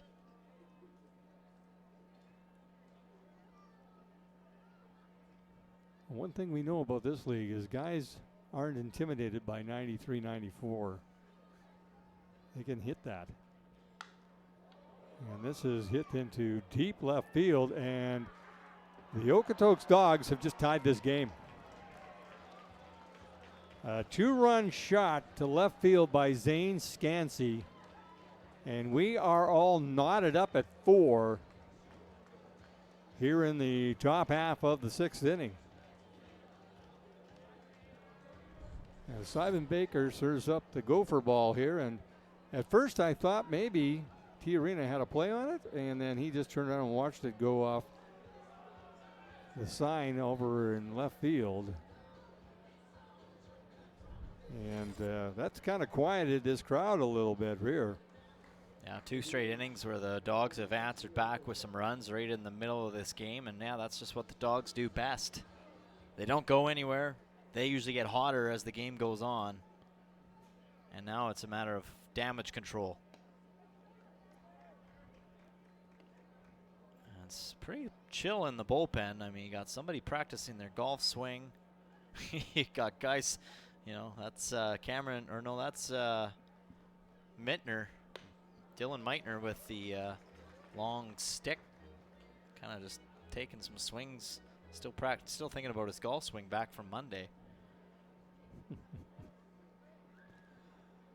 1-1 the count on Leo Cote. I'm surprised though that no meeting on the mound, no serious warm-up has started in the bullpen. Is, you know, like that's a problem with a pitcher that, you know, doesn't have a lot of stuff to offer up other than a fastball. The other team can catch on pretty quickly. And that's exactly what Zane Scansey did, is he knew what was probably going to be coming down the line at him. Just had to wait for the right position of it, and he took a good cut at it, and it went the other way. Oh, here comes the meeting on the mound as Matt Hape takes an opportunity to go talk to his pitcher. 3-1 the count on Leo Cote, as the Gulls are trying to manage this inning and limit the damage. Well, and there's a lot of baseball coming down the stretch for the Sylvan Lake Gulls, so you wonder if the way they're working their pitchers right now, they're trying to save as many arms as they can for this busy stretch of games that we'll have here at Gulls Field. So, I mean, there's guys warming up, guys getting loose, but nothing serious. Nobody throwing from the rubber just yet. So they're probably going to allow Simon Baker to do things. But yeah, as we talk about the upcoming games, well, tomorrow it's going to be a doubleheader, and it's supposed to be a Cactus Rats home game. It will be, but it's going to be here at Gulls Field. As we know, Energy City does not have a stadium to play in as of yet. So we will have a doubleheader here tomorrow night, 7 innings starting at 5 o'clock. Then on the July 26th game on Saturday night, that game is also against Energy City. That's going to be just a normal one at 7 o'clock. And then Sunday, we're in for a full day of baseball, Jim. 9-inning doubleheader is what we heard before this game got underway against the Fort McMurray Giants. So lots of baseball, lots of nights ahead, and I think you got to use your pitchers wisely. Exactly. And you only have so many arms. And Leo Cote keeps this inning alive for the Okotoks Dawgs as he sends this out into shallow left field, and he is on with a single. And there's still just the one out. And very dangerous Logan Grant comes in here with one down or one out and a man on first. And he has always been a thorn in the side of the Gulls since he left Sylvan Lake and went down to Okotoks. Yep, laid down a perfect bunt earlier.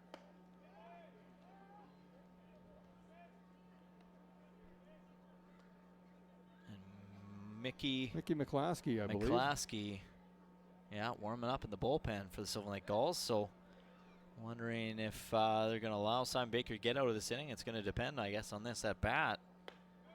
He comes in with a fastball, beating Grant at 92 miles per hour. Count at ones. Well, the Dogs started off with a ground out to second, and then a walk, a stolen base, and then a two-run homer has brought them even as Trip Ray throws down to first, trying to catch Leo Cote off guard.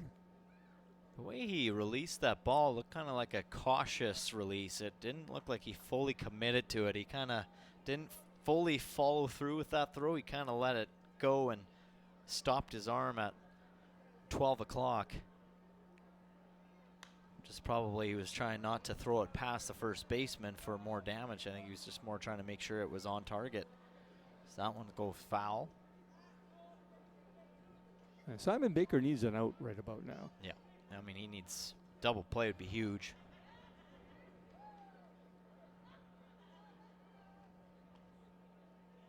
Well, Logan Grant will be hard to double up because he can run. Yep, he sure can.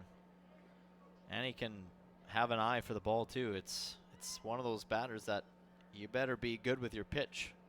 Just like Matthew McKenzie was earlier on in this game for Logan Grant to go either down swinging like that or watching it. But that time he takes a cut at it, and there'll be a strikeout for Simon Baker for the second out of the inning. That one 89 miles per hour. That was timely. It was something that he needed right now. Now he's got Connor Croson. So it doesn't get any easier. Croson with a double and a single, 2 RBIs. And if I remember, this Okotoks Dawgs team actually likes fastballs. They seem to hit really good on fastballs.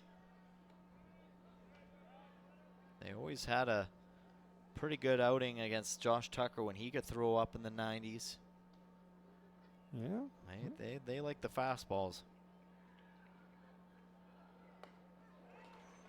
There's a throw down to first after a swing and a miss by Nash Crowell. Or sorry, Connor Croson.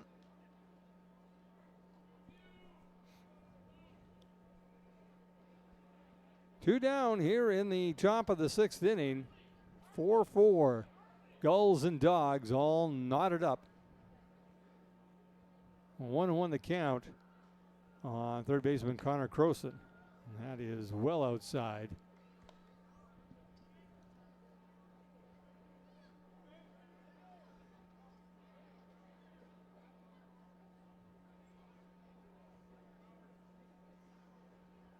And if Baker can't get Croson out, I think we might see Mickey McClaskey. Yeah, and you know, you're seeing Sam Baker just kind of missing the plate right now. He's having a tough time finding the zone. He's not on like we've seen him before, Simon Baker. That's true. 3-1 the count. And Croson fouls that back. Count now full. I'm watching Mickey McCloskey in the bullpen, and he's also missing things on the pitches. A couple that have gotten past the catcher went right off the cage. Okay. Yeah, so that's not good sign so far from what I'm seeing. That one he finds the zone. Oh, and look at this stolen base by Leo Cote. Oh, wow. Uh, No one even knew it was coming. He just jogged down Yeah. most of the way down there, and then Everybody was hey. sleeping on that play. Let's take a look at the Hearthstone Property Management replay. He just look at slowly nobody's eases, covering. Yeah, and I'm just going to run. Nobody even knew. No. Yeah, good stolen base. And a walk given up by Simon Baker. I'm just watching the dugout here to see if Matt Hape comes out, and he is going to come out, and that'll be the end of the night for Simon Baker as he gives up a walk. He has runners on first and second, and that'll be the end of his evening, and Mickey McCloskey will come in to try and put out the fire that is the Okotoks Dawgs. We'll take a break and be back with the rest of the 6th inning here.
Every broadcast live if you can't be here in person on FloCollege Baseball. Check them out online.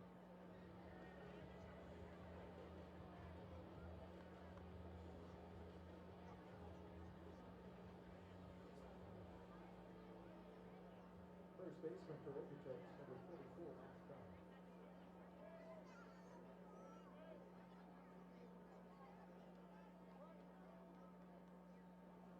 Well, there's a new pitcher on the mound, and that is number 36, Mickey McCloskey, making his way into this one to try to stop the damage.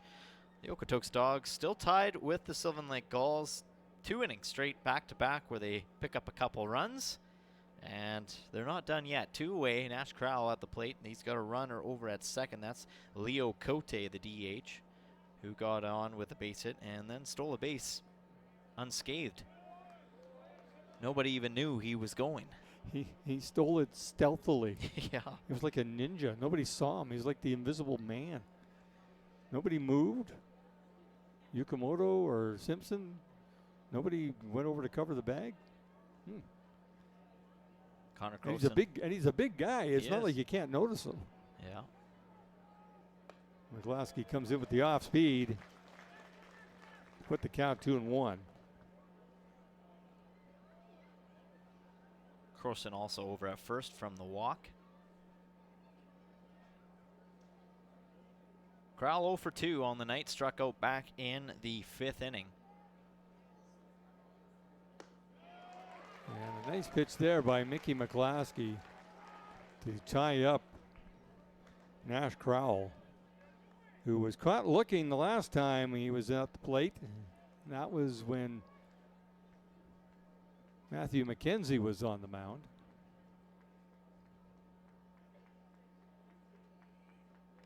And the other M&M comes in and does the job, striking out Nash Crowell to bring the inning to a close. But the Dawgs have done their damage as they put 2 runs across to tie this game at 4. 5.5 innings complete. Dawgs 4, Gulls 4. Sylvan Lake coming to bat.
A new pitcher on the mound for the Okotoks Dawgs. Get ready, fans, because this is what you're going to see a lot going forward for the remainder of this game. Garrett White steps in now for the Dawgs as he'll come in after Reed Matarianja got a 1 inning of work, and now White will get an inning of work.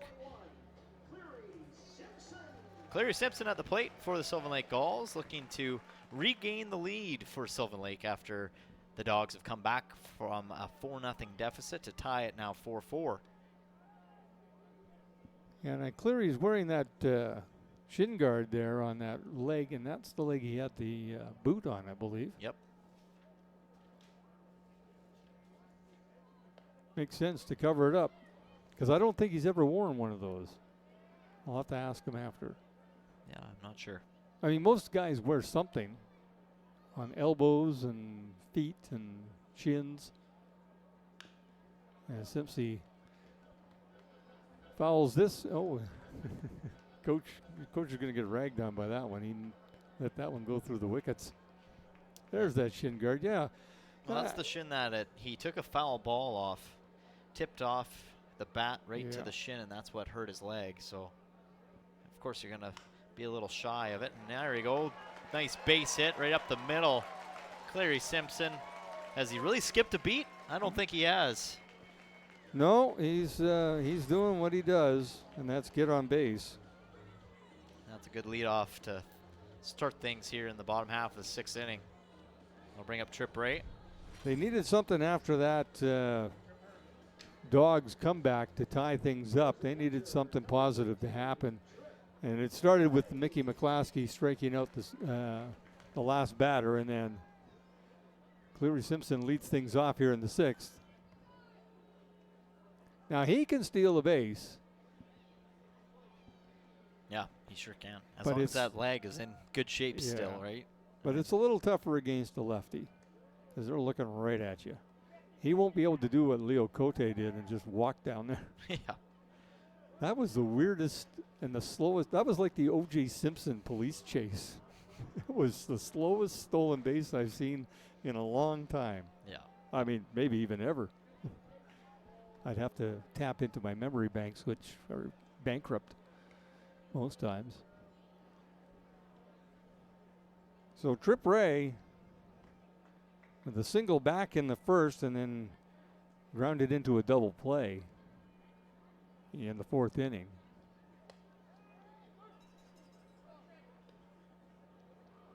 And I'm just noticing Cleary Simpson after the pitch goes down. Logan Grant makes the catch. Cleary Simpson doesn't take his time getting back to first. He hustles back to first because he knows Grant can throw it. He doesn't take any chances.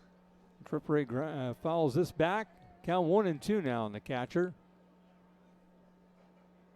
Bryce Turner is on deck. Trip Ray heading into this game, 271 on the season, 13 walks he has had, 7 RBIs, and 13 hits. That misses well outside to even the count. 2-2.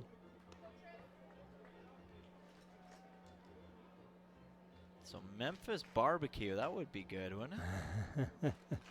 I can't imagine. We'll have to go to Memphis, I guess. I would love to go to Tennessee. Nashville, ideally. Heard great things. That is ripped out to right field. That might have a chance to carry, and a good catch there by the right fielder, and Zane Scansey had to make a little bit of a leap at the last second for it, but comes away with it, and that is a good catch by the right fielder for the Okotoks Dawgs for the recording the first out. It's almost like he misjudged that. Well, you know what? I'm noticing a couple fielders have been misjudging it. We saw Scansey misjudge it. We saw also Jake Skaggs had a couple iffy moments out at center. I think what it is, there's a wind at the back, and I think that wind is carrying that ball out into the field a little further than they're anticipating. Because he started back right away, and then he had to pick up some speed, and then he had to jump to get that one. Yeah, they're carrying. So Bryce Turner steps in now to face the new pitcher, Garrett White.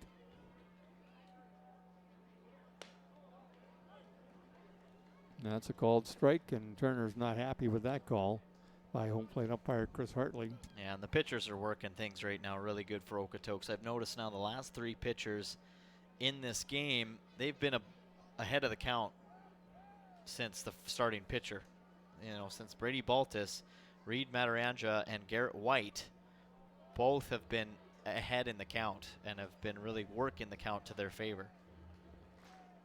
Brady Baltus is the only guy that found himself down in the count. He had a rough start, and then he settled down, kept his team in it. And a strikeout there of Bryce Turner. And that'll bring up the center fielder, Kyle Lewis. Says, look at that pitch down low. And Turner was committed to swinging on that one and couldn't stop. And are they going to bring in another pitcher? They're having a little meeting on the mound here. Yep, they're going to. That's going to be the night for Garrett White. So, as I mentioned, fans, this is what the Okotoks Dawgs do. They rotate pitcher in after pitcher after pitcher. Some pitchers don't even get a full inning, as Garrett White did, but he did get 2 outs, and this new pitcher coming in will only need 1 more out to retire the inning, as we are still tied 4-4, still in the bottom of the 6th. We'll be back with more Gulls baseball on FloCollege.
Well, there's your new pitcher, number 11, Ryan Rembus.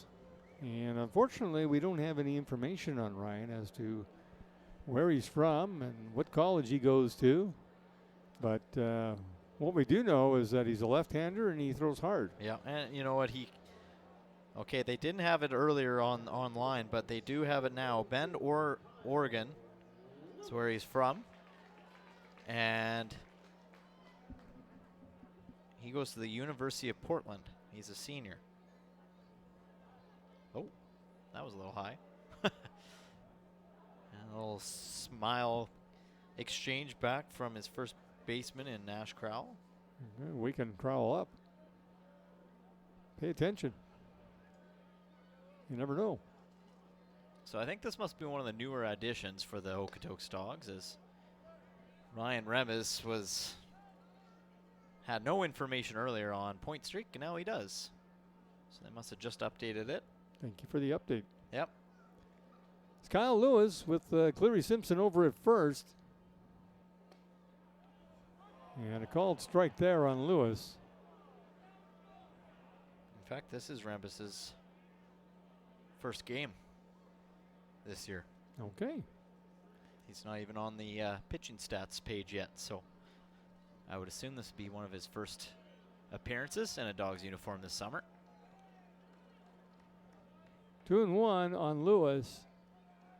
Cleary Simpson started the inning with a base hit up the middle, and Trip Ray flied out to right, and Bryce Turner struck out. And that's where we sit. 4-4. Bottom of the 6th inning. 2 down. 2 balls, 2 strikes on Kyle Lewis.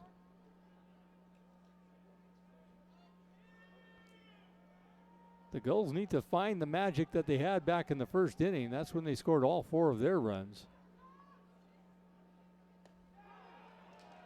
And a called third strike on Kyle Lewis brings the inning to a close. No runs on the one hit. They've stranded 1 base runner, and 6 complete here at Gulls Field, all tied at 4.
Mickey McCloskey on the mound for the Sylvan Lake Gulls. He came in the 6th inning to take over from Simon Baker, who took over from the starter, Matthew McKenzie. And he'll face the number 9 hitter and then the top of the order, number 9 hitter Caden Williams, and then the top of the order Steven Elsner and Ricardo Sanchez. And he starts off Williams with a strike on the outside corner.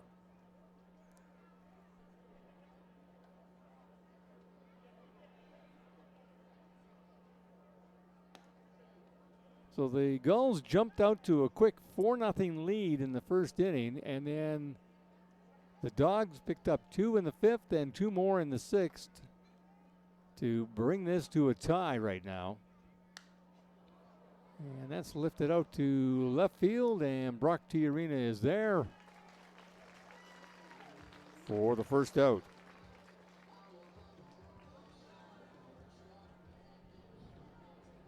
Nice play there by number 11. A little simpler than the last catch he made out in left field. That was a highlight reel catch for sure. One down here. That's Steven Elsner, the leadoff hitter. He's 0 for 3 tonight. Couple of strikeouts, one looking. As McClaskey blazes that fastball past him at 93.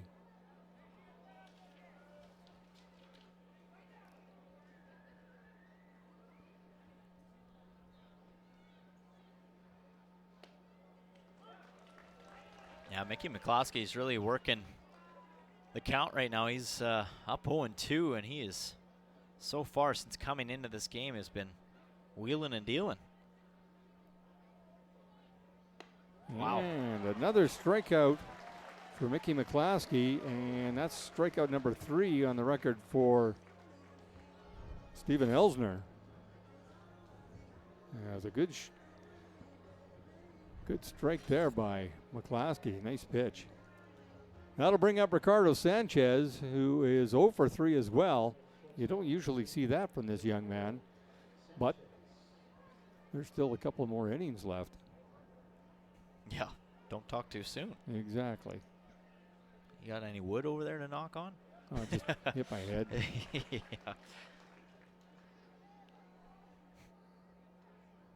Off-speed pitch there gets Sanchez looking for strike 1.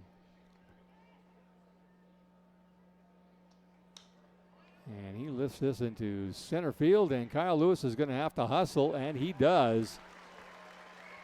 Minus his hat, but he makes the grab to bring the inning to a close. So a good outing there in this inning, in the 7th inning for Mickey McClaskey. No runs, no hits, nobody left on base. Bottom of the 7th coming up, Gulls coming to bat.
Well, shock of all shocks, a new pitcher for the Okotoks Dawgs here.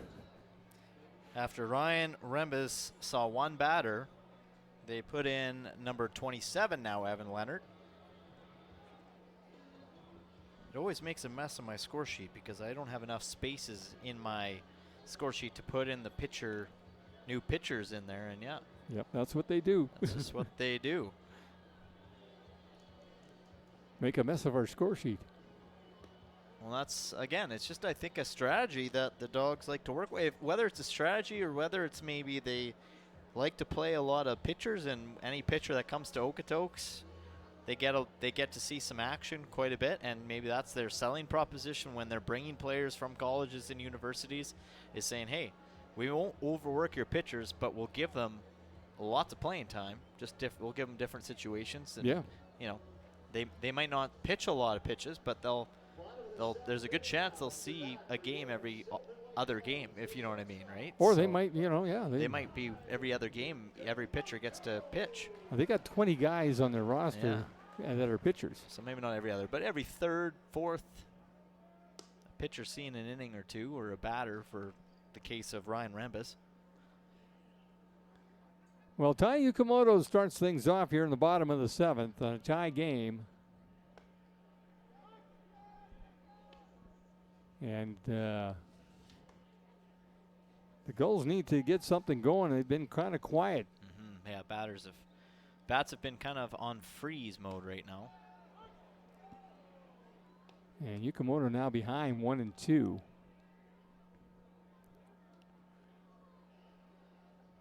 Something big needs to happen for the Gulls to get some life in their bats, and this is grounded to Sanchez, and he shows his strong arm as he fires a strike over to first base to get the speedy Yukamoto.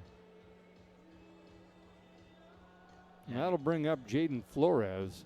Yukamoto hustled hard there on the Hearthstone Property Management replay. Unfortunately, just hit it to the wrong guy on the field. Sanchez does not miss those. He's definitely the wrong guy to hit to. Well, Jaden Flores will step in now to face Evan Leonard. I like the bats. This weather's cooled down too quite a bit since we started this ball game. Yeah. It's kind of Alberta's been not nice to us lately this summer. It's been a cool summer so far. It's almost like, like I mentioned earlier in the broadcast, yesterday felt like fall weather already. And that is very unusual for July when you're down in that kind of, and just the air feeling that cool too in this time of year. And it was not pretty. No. But that maybe just means a good August to come, or September. Maybe we get a late summer. Who knows? Who knows? I know the weather people don't. Sorry, weather folks.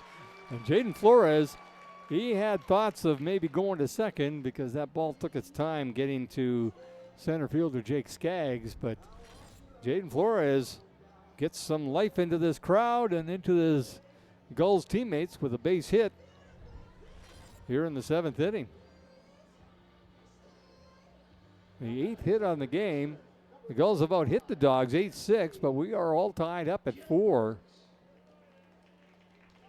And Anthony Gilbert steps in to face Evan Leonard.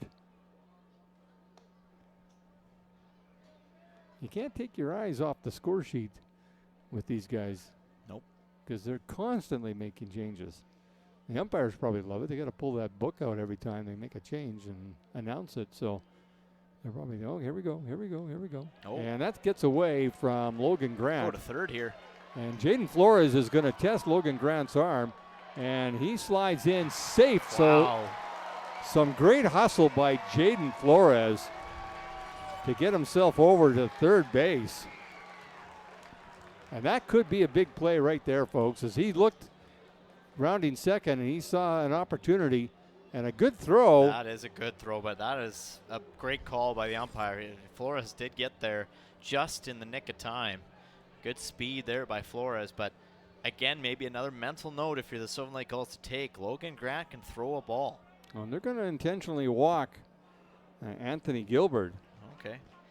Yeah, and you know why. And pitch to Brock Tiarina because Tiarina's a left-hander. I don't see it as a matchup. Oh, no, they're going to bring in a left-hander. Here we go. I'm guessing the number 40 is a left-handed pitcher. I would think so. Oh, no, he's a righty. Okay. Okay, that doesn't make any sense to me, but from the strategy point of view. Well, it's Chase Tucker that's going to come in, and we're going to step aside one more time as another pitcher comes in for the Okotoks Dawgs. They're sixth pitcher of the night. We'll be back with more Gulls baseball.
Well, the Sylvan Lake Gulls have a Josh Tucker. The Dawgs have a Chase Tucker. So we'll see what Chase Tucker has in store for the Sylvan Lake Gulls, as the Gulls starting to put some pressure on the Dawgs for the first time in a long time. This is the first time they have been in really good scoring position, basically since back in the first inning. So we'll see what Brock Tiarina does here as he squares to bunt and he misses it completely. Well, no, he That fouled it actually off. fouled off. Okay, Yeah. it did go off the bottom of his bat. So the bunt is on, maybe? Well, see what they do with it, yeah. Trying to advance. Because Flores has got some speed, and he can watch the play right in front of him. No, and then he takes a big cut there. Now the bunt's going to be completely off here. 0-2. With one away. And they still have a base runner over at first, and Anthony Gilbert. And Jaden Flores over at third. So Gilbert is staying put. Well, and I think the reasoning for why they intentionally walked Gilbert was with one out, that can lead for a double play opportunity. Yeah, that might be. They want to try to, keep the Gulls off the board, and double play could be their thing, as this is left into left field. Is that going to land fair? No, not quite. Just about, though. That didn't miss by much. No, but I mean, good for Ashton Larrera. He was there. He hustled underneath of it. Couldn't quite get there in time, but he hustled towards it. Try to get underneath of it, I should say. So one down here. Brock Tiarina looking to cash in here. A base hit anywhere will score Jaden Flores for sure, or a deep fly ball. Yep. And then there's always the old pass ball here, which always comes into play at this stadium. Or even a missed throw there by the pitcher would have been nice too. Yeah. Yeah, you got to be careful in all those situations. Anthony Gilbert gets back in time. Yeah, I think you're right with the strategy to walk Gilbert to get the double play set up, because you bring in a right-handed pitcher and he's facing a left-handed batter.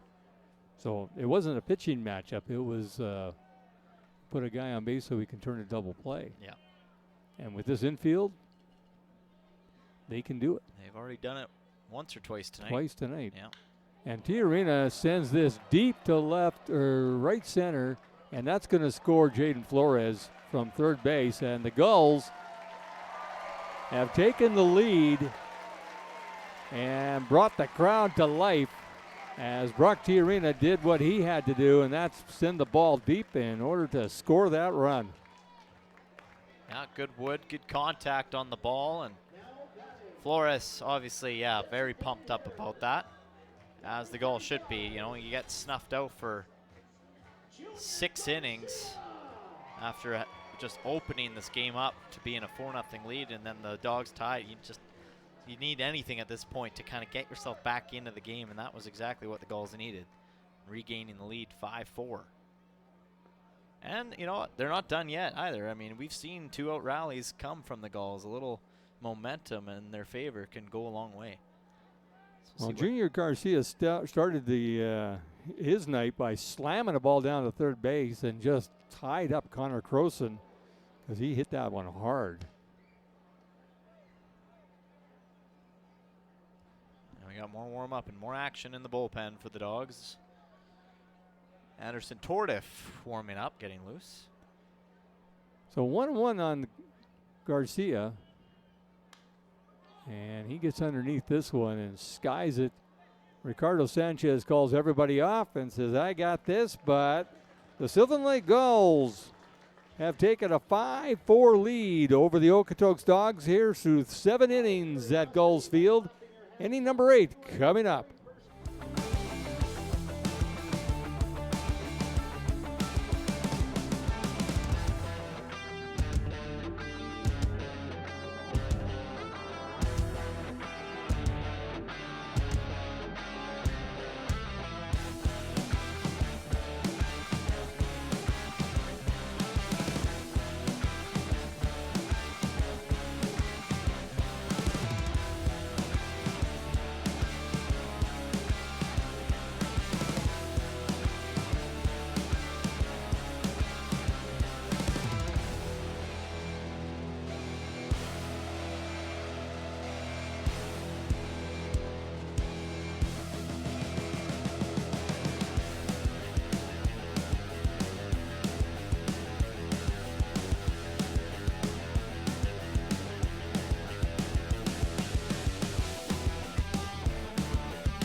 Mickey McCloskey in for another inning of work. He's got the 3, 4, and 5 hitters for the Okotoks Dawgs coming up. Jake Skaggs, Zane Scansey, and Leo Cote. Yeah, some guys that are dangerous for this Dawgs team that have had some damage tonight. Got themselves back into this game. It all started with Jake Skaggs, who walked back in the 6th, and then he was driven in by that 2-run shot from the guy right behind him, Zane Scansey.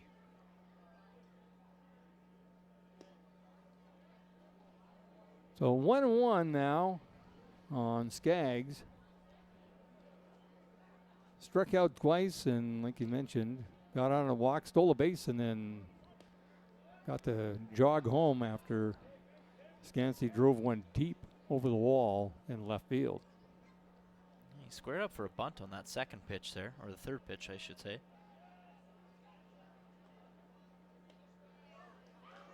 Called strike there. Evens the count 2-2.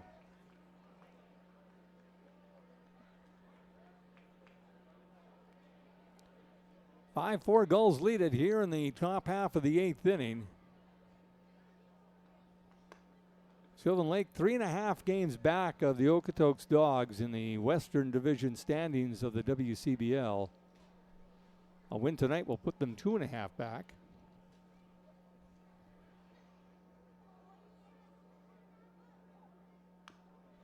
That's grounded towards the Dawgs dugout.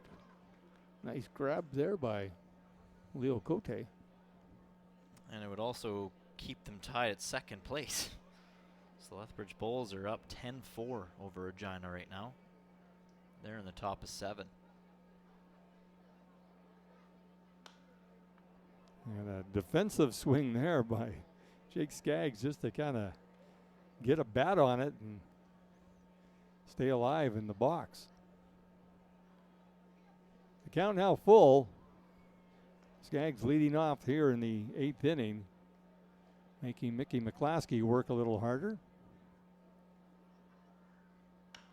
And he drives this into left field. So a good at bat there by Jake Skaggs, as Tiarina has a bullet and throws him out. Are you kidding me? Second base.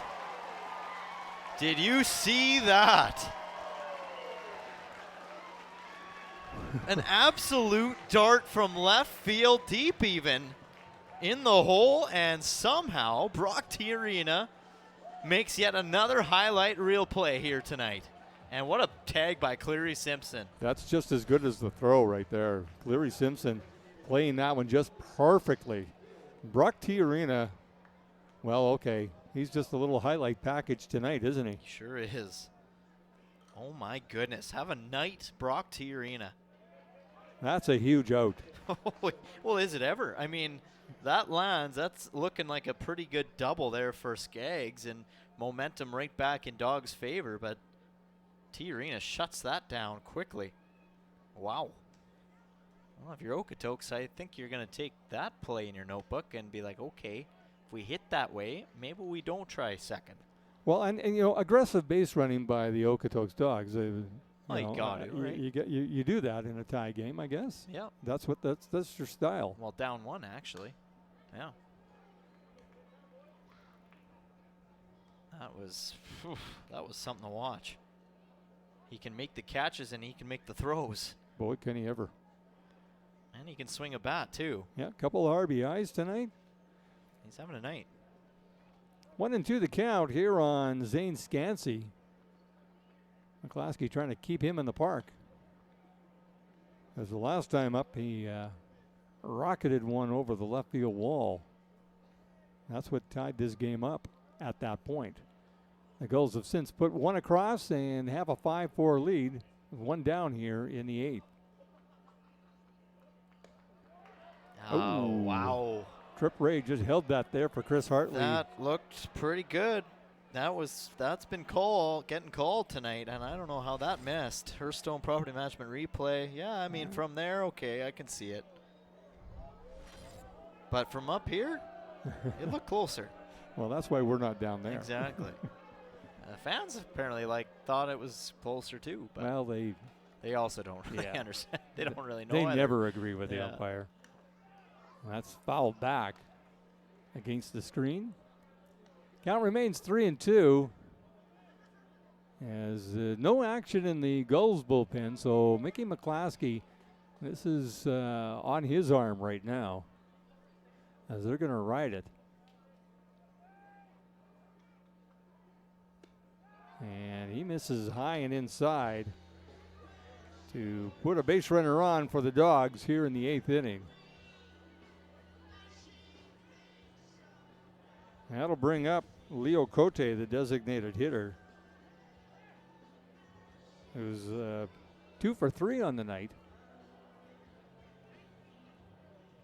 Oh, they're going to bring in a pinch runner, too, for Zane Scansey. Mm-hmm. That's going to be number 19, Nolan Jackson, if I'm not mistaken. That's on my card. I'm just going to double check this because that would be a pitcher. Yeah, he could go out and run, I guess. I'm just going to double check it on my end here, though, as we got the lineup card in front of me here.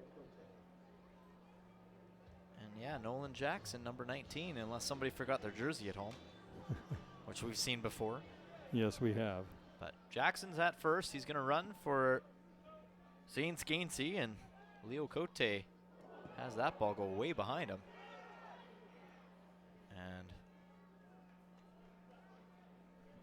pinch runner and Jackson will get to second easily in scoring position. So that's an unfortunate break for the Gulls because now that takes away the double play with one away. And that's a whoopsie there by Mickey McClaskey.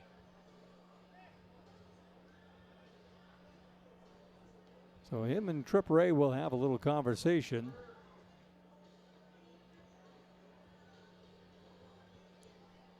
And we got Sunshine warming up in the bullpen from California. Jacob Rochelle getting loose quickly.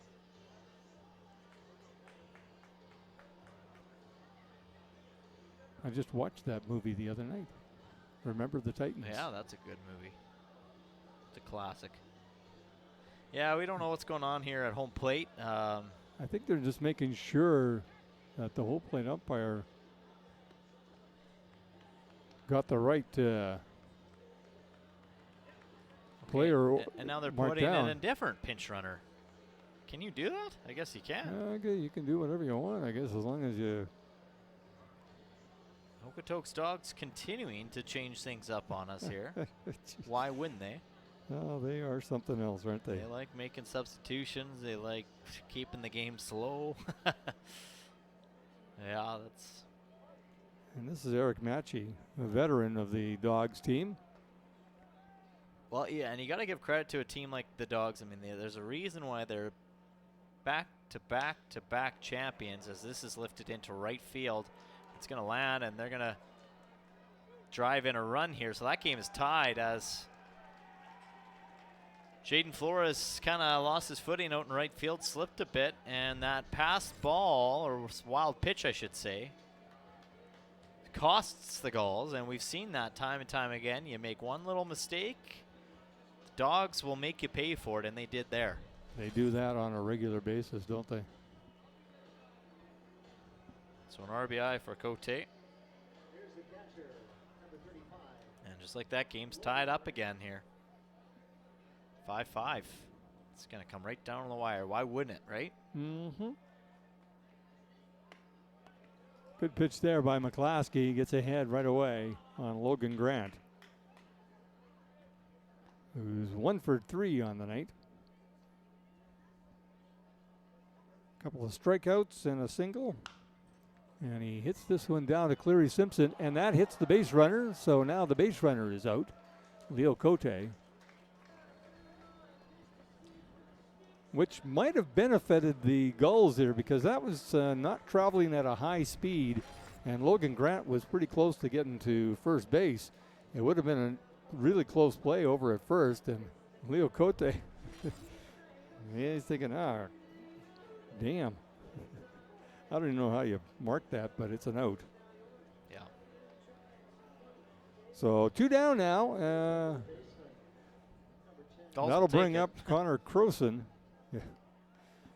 You know, and pardon me, before I watched the replay, I mean, yeah, it wasn't a fast-traveling ball. If it was a fast-traveling ball, you almost wonder, in a situation like that, would it be on purpose that a Dawg player would take the out to avoid the double play?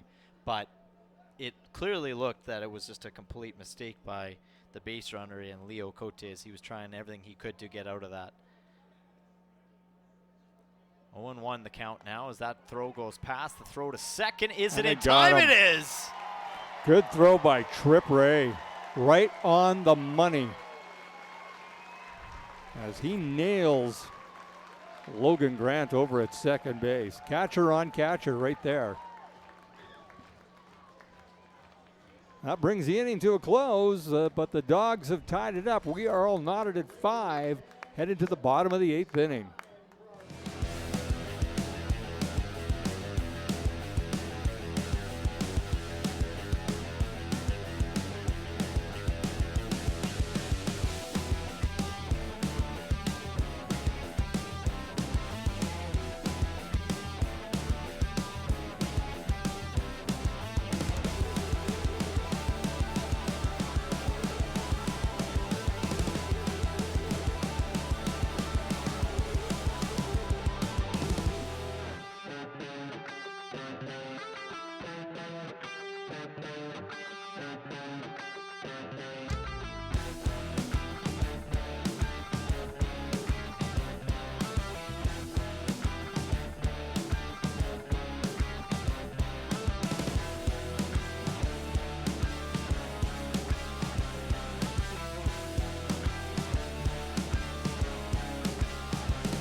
Would you look at that purdy view, Jim?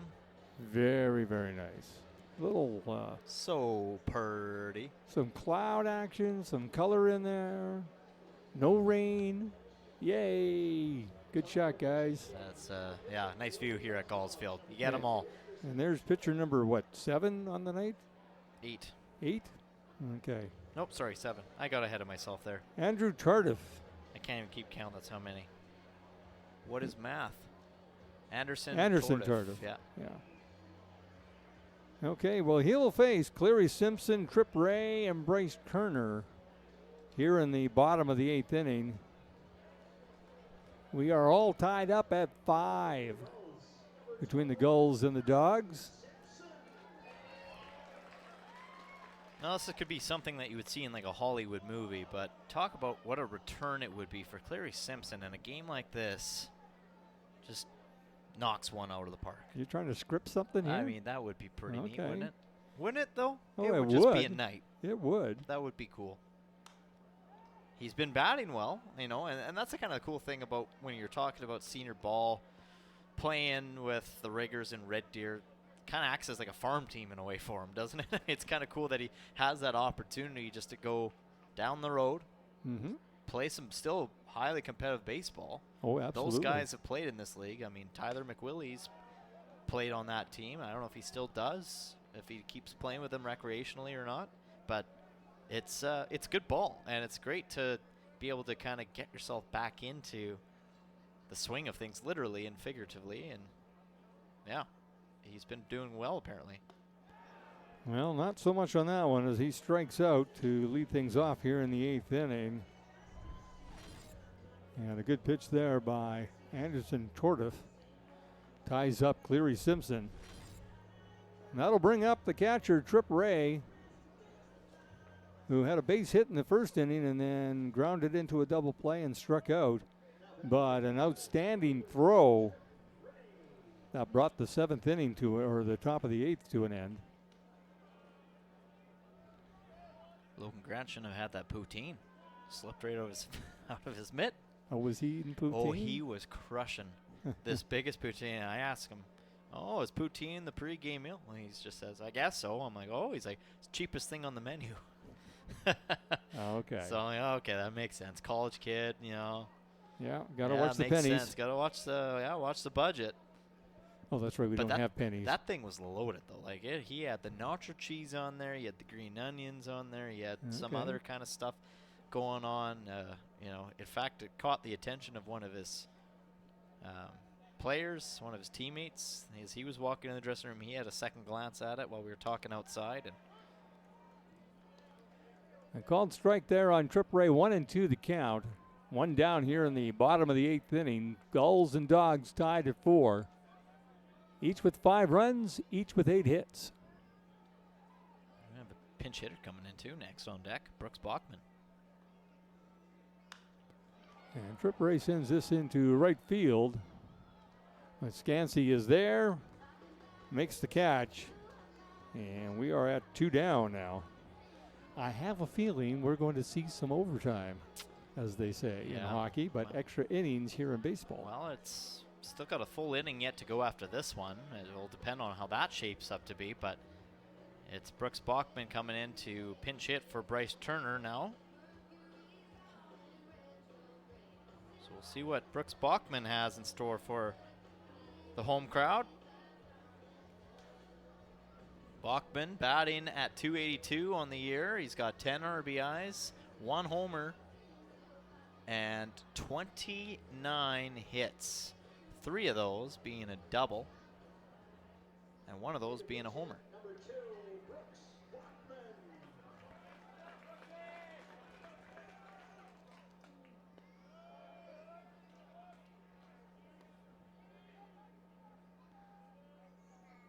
Missing down low for a ball there is Tardif.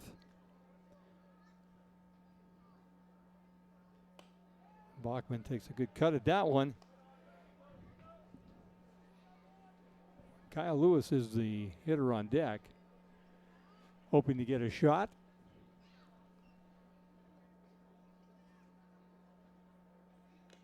And Bachman stays alive by fouling that back.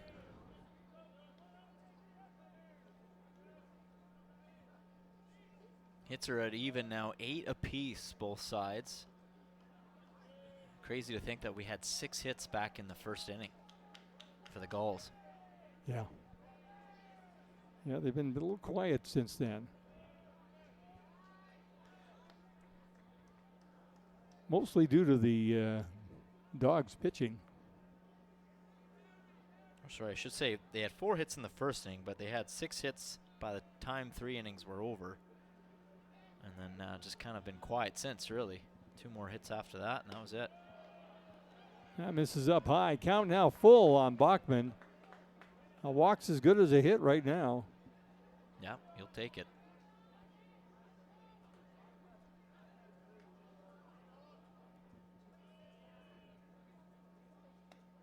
And that misses outside, so Brooks Bachman comes in as a pinch hitter and does the job by getting on base, not with a hit, but with a walk.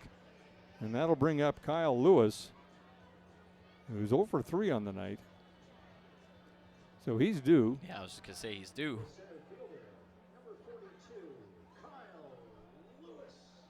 So a good battle here between the number 1 team in the West and the number, I guess, 3 team right now, according to the standings. Yeah, tied for second. A good job there by Logan Grant, getting out from behind the plate to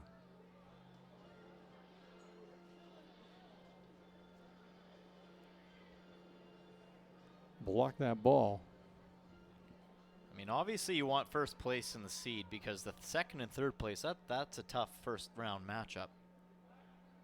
And as it's yeah, Kral trying to play some games. Yeah, that's what they do. Bachman Smith, you tried, but you didn't fool me.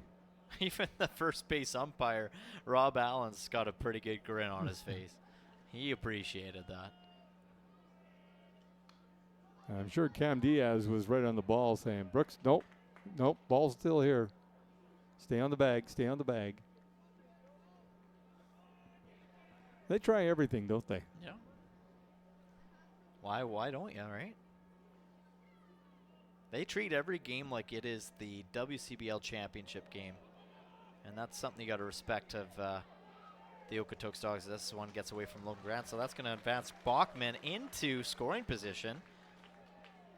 Gulls could take the lead here if Kyle Lewis finds the gap in the outfield. If he can get a bomb on this one, there's a good chance that Bachman, and he's shaking his head, he's feeling, he's ready. He wants to be driven in. But the Dawgs, yeah, they treat every game like it is the final. Especially against the Gulls, anyways, from what we can see.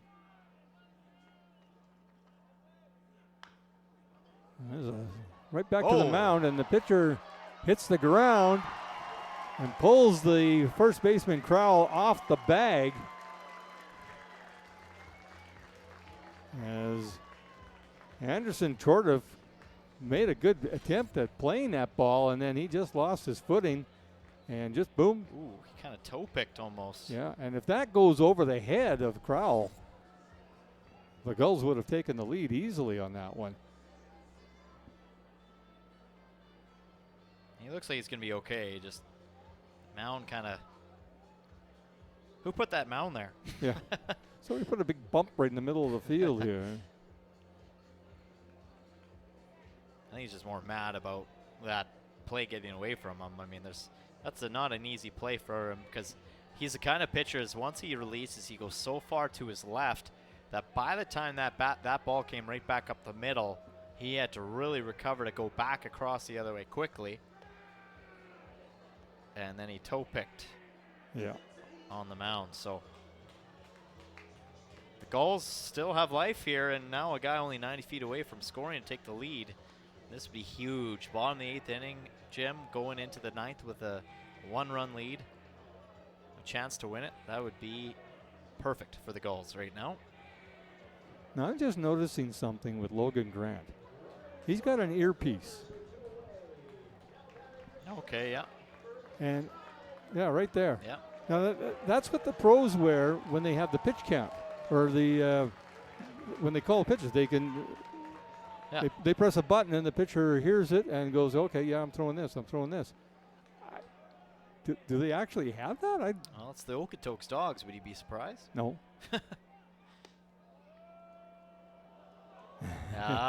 See, Grant caught that play by the Gulls. And he knows that heads play. up play there by the, maybe that earpiece came in handy. So I'm not sure what that is. I mean, Well, I wonder, usually they I have a guarantee little. you it's from the bullpen, or not bullpen. I wonder if it's from the dugout. It could be. Wonder if coach has a earpiece telling what pitches to call. So 1-0 the count here on Tai Yukamoto. In a high-pressure situation here for the Gulls leadoff hitter. He's 0 for 4 tonight, and or 0 for 3 with a fielder's they're choice. walking him. And they're going to put him on to load the bases.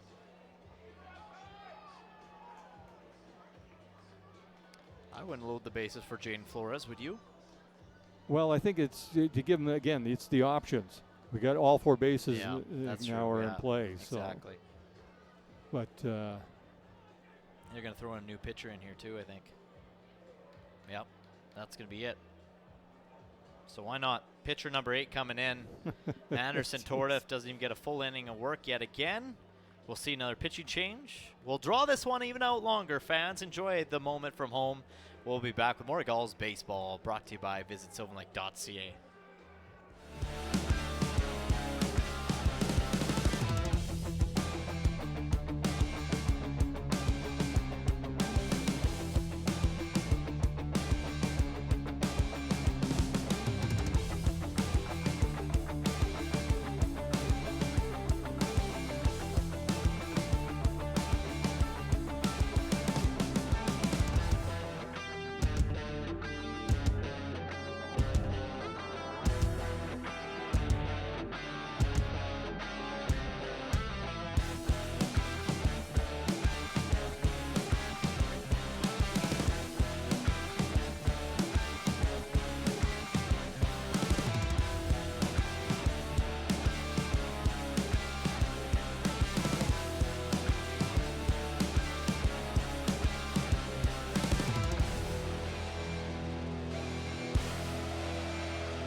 Alex Oliver, the newest pitcher on the mound, fixing his mustache. He's got quite the stash going on here.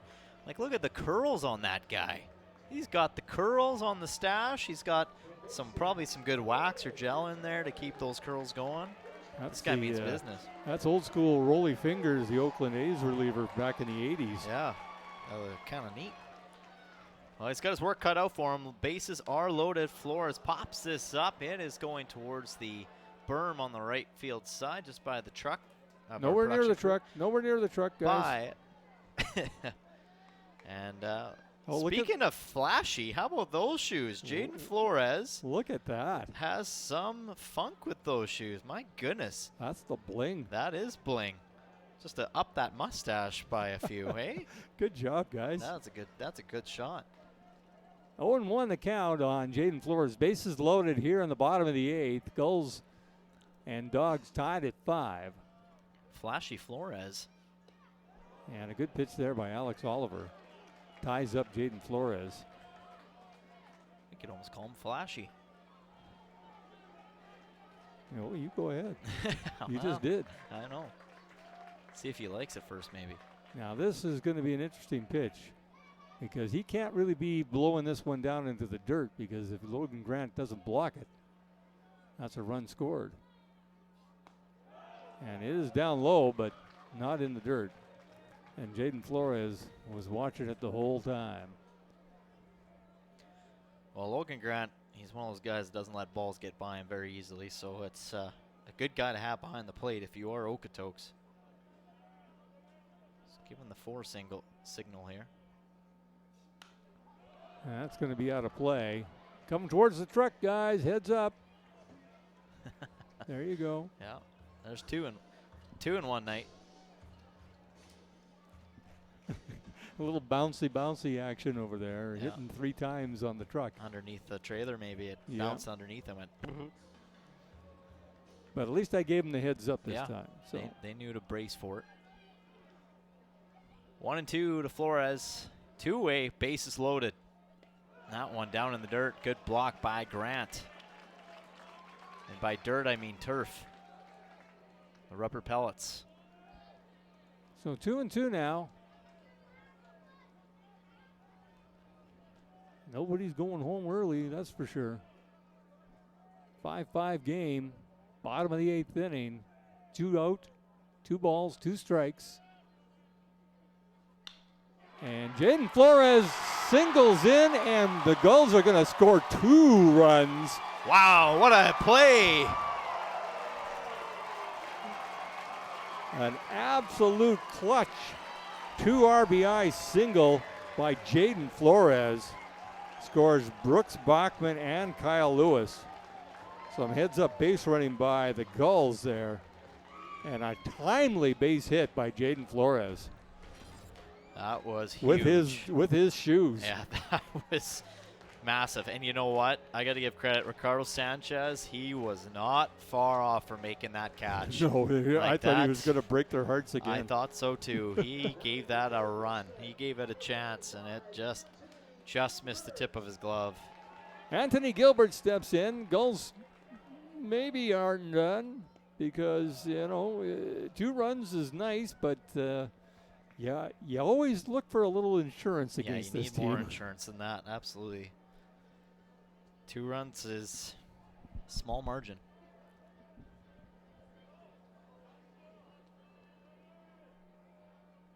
So Anthony Gilbert, we know he's got a bat. And he didn't like that call. So he turns right away and looks to the bench. Yeah, looks back at Chris Hartley and goes, "You sure?" Yeah, Hartley gave him a nod, yeah. Okay. 1-1 the count. A young man from Quebec City.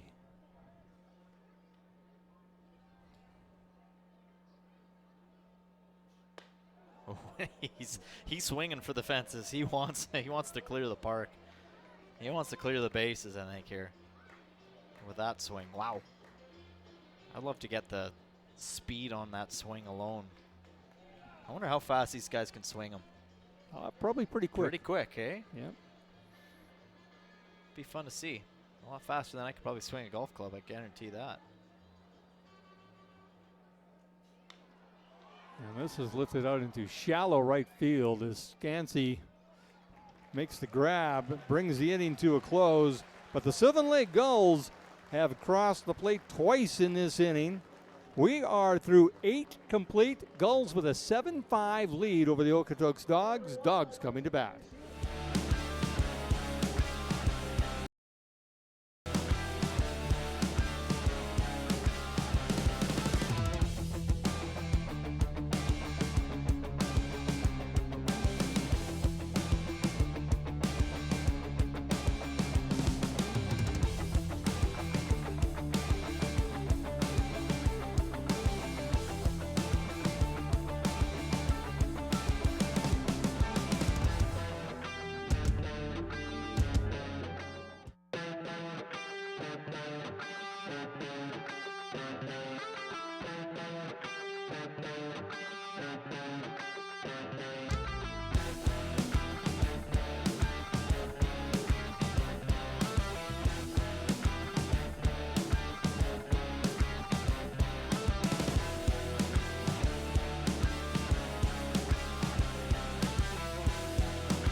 Well, the Sylvan Lake Gulls are going to turn to this guy to finish things off strong, and that is Mickey McCloskey getting another inning of work. Mickey McCloskey came in back, I believe, in the 7th inning, if I'm not mistaken, and he's been solid ever since, as he's on the mound right now, and he will face the guy that leads things off this inning, Connor Croson, who has a couple RBIs already on the night and a double. Single and a double and a walk. He fouls that back. Actually, I actually marked this down because this is what I do. Mickey McCloskey came in and got the final out of the 6th inning. No, 6th inning, okay. He struck him out. Yeah. He struck out, who did he strike out? He struck out Nash Crowell. He's the one that I didn't mark. I usually try to mark when pitchers come in, and I forgot to mark Mickey, so I was That's totally okay. taking a wild guess on that one. I got your back. But I appreciate the correction. That's great. Yeah. But yeah, so if, you know, bottom of 6, or yeah, the last out of 6, and then a couple more innings, and he's been pretty solid. That's grounded down to third. Foul. 1-2 the count on Connor Croson. Then you've got the first baseman Nash Crowell, and then the second baseman Caden Williams. And they are going to keep a guy hot in the bullpen just in case, and they are keeping Jake Rochelle throwing, so he's looking on. He's going to stay ready just in case. I'm sure the window for any kind of error on this pitcher, Mickey McCloskey, is small with being a 2-run lead. You know, any sign of danger mounting for Mickey or the Gulls defensively, I think you'll see a pitching change. Yeah, Matt Hape's probably one foot on the dugout steps. Yeah. He's like, okay. Closely monitoring this one, yeah. 1-2 the count. And that's fouled out of play into the Dawgs bullpen. Luckily, that is foul. Oh, That was way over the That was a Dawgs hard bullpen. hit ball.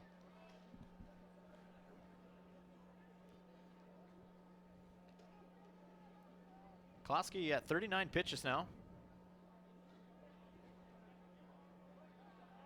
Crowell's been on base all 3 times tonight. But the next 2 guys are 0 for 6. I'm just saying. Yeah.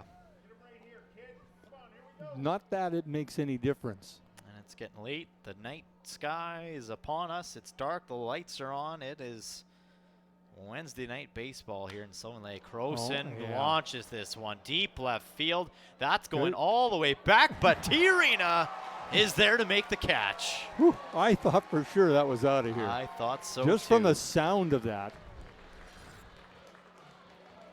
And that was, I mean.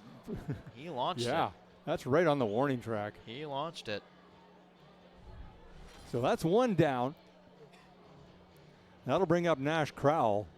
As Mickey McCloskey is breathing a little easier right now. Yeah, Like, I think everybody's heart stopped on that one. yeah. Well, that including was mine. just by the sound of it. Yeah, and he launched it high in the air. And he ties up Nash Crowell inside to go ahead 0-1.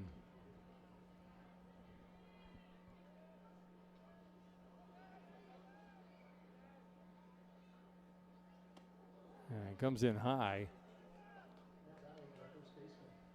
Count 1-1. Gulls are 1-4 against the Okotoks Dawgs this season.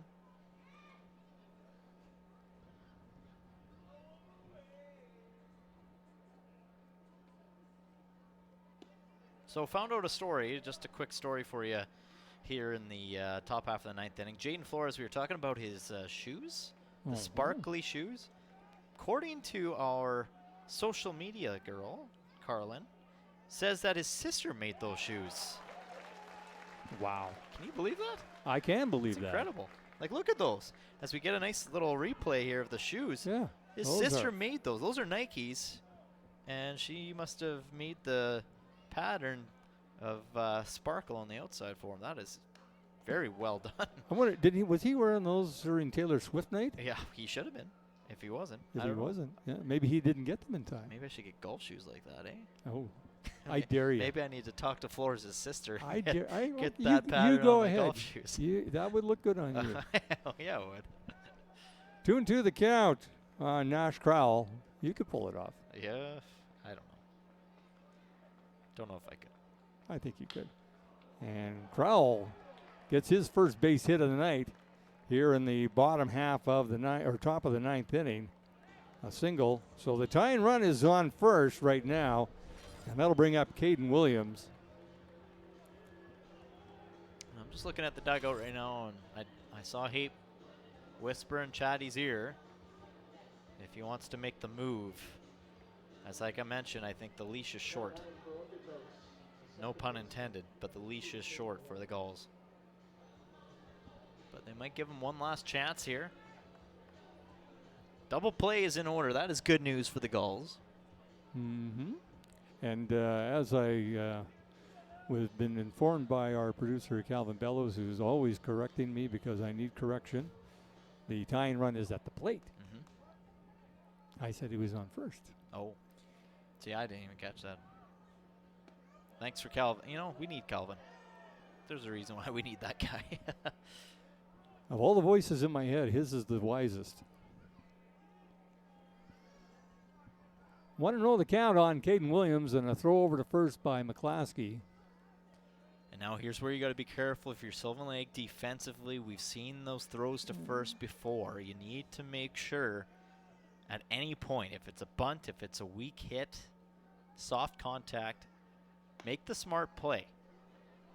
And speaking of defensively, Matt Brandt is over at first base now. Okay. Because Brooks Bachman hit for Bryce Turner, and so now Matt Brandt is over at first. I was trying to figure out who's new in there, because I knew they had to have somebody. And this is lifted into deep center field, and Kyle Lewis showing his wheels, and he might double up. Here. Oh. No, He's got an arm. it's a long throw, but at least he gave it a try. All right, that's 2. And well hit ball, but it stays in the park, and it stays in Kyle Lewis's glove as he right away fired it towards first. That would have been one hell of a double play. Yeah. And Matt Hape is coming out, and I think Jacob Rochelle is going to come in and pitch to Steven Elsner here in the 9th inning. Why not? A good job by Mickey McClaskey. He gets a good round of applause from the fans as he walks off the field, doing what he had to do. He's got that smile on his face. He always has a smile, that young man. So good work there by McClaskey. They'll hand the ball over to Thor or Sunshine or Jacob Rochelle, whatever you want to call him. He's up next.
Welcome back. Now, this is the end of the Yeah,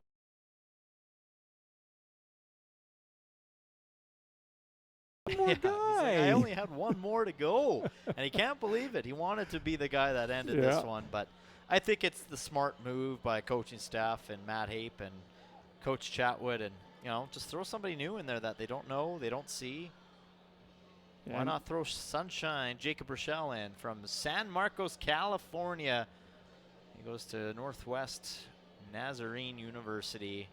This is how competitive these guys are. Absolutely. They want to be part of the action. They want to be in the high pressure moments, the leverage moments. And Mickey McClaskey is a competitor. Steven Elsner, 0 for 4 on the night. 3 strikeouts and a ground out. And he's facing Jacob Rochelle, who has to just focus on one guy. And he starts him off with an off-speed pitch. Oh, was it really? It wasn't really much of an off-speed, 89 miles per hour. 89's big. Well, he throws 94. Yeah. 93, 94. So it's not all he has, yeah.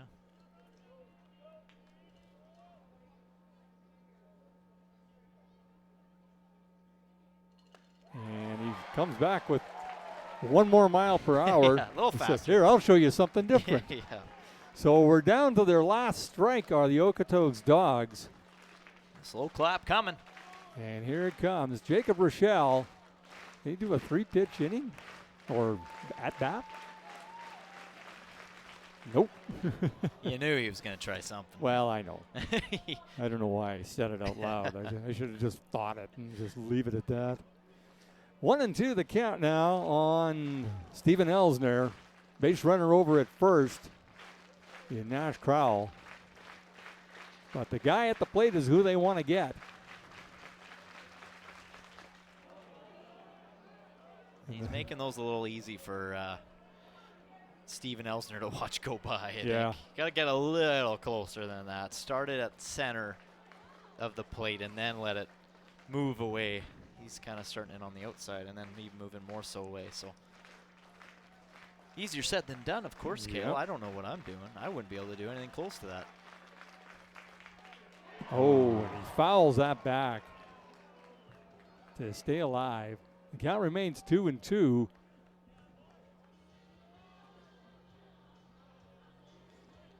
Base runner over at first. Tying run at the plate. Top of the 9th inning, Gulls with a 2-run lead. Jacob Rochelle on the mound to close this out for the Sylvan Lake Gulls. The 2-2 pitch on the way.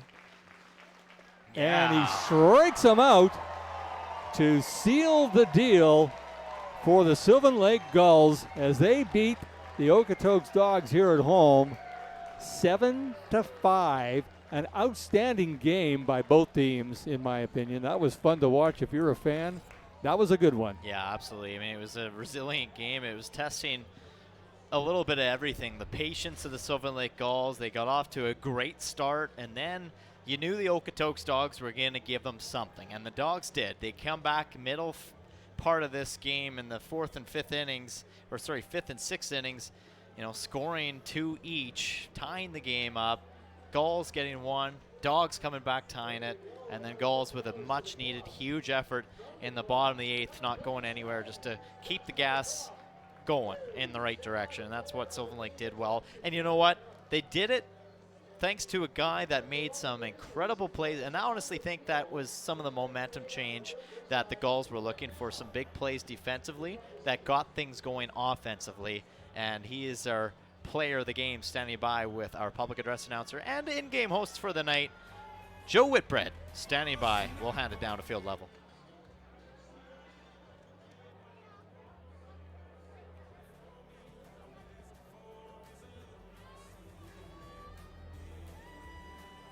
Ladies and gentlemen, it's time for the official player of the game announcement brought to you by Snap Fitness in Sylvan Lake. I'm with number 11, Brock Tiarina.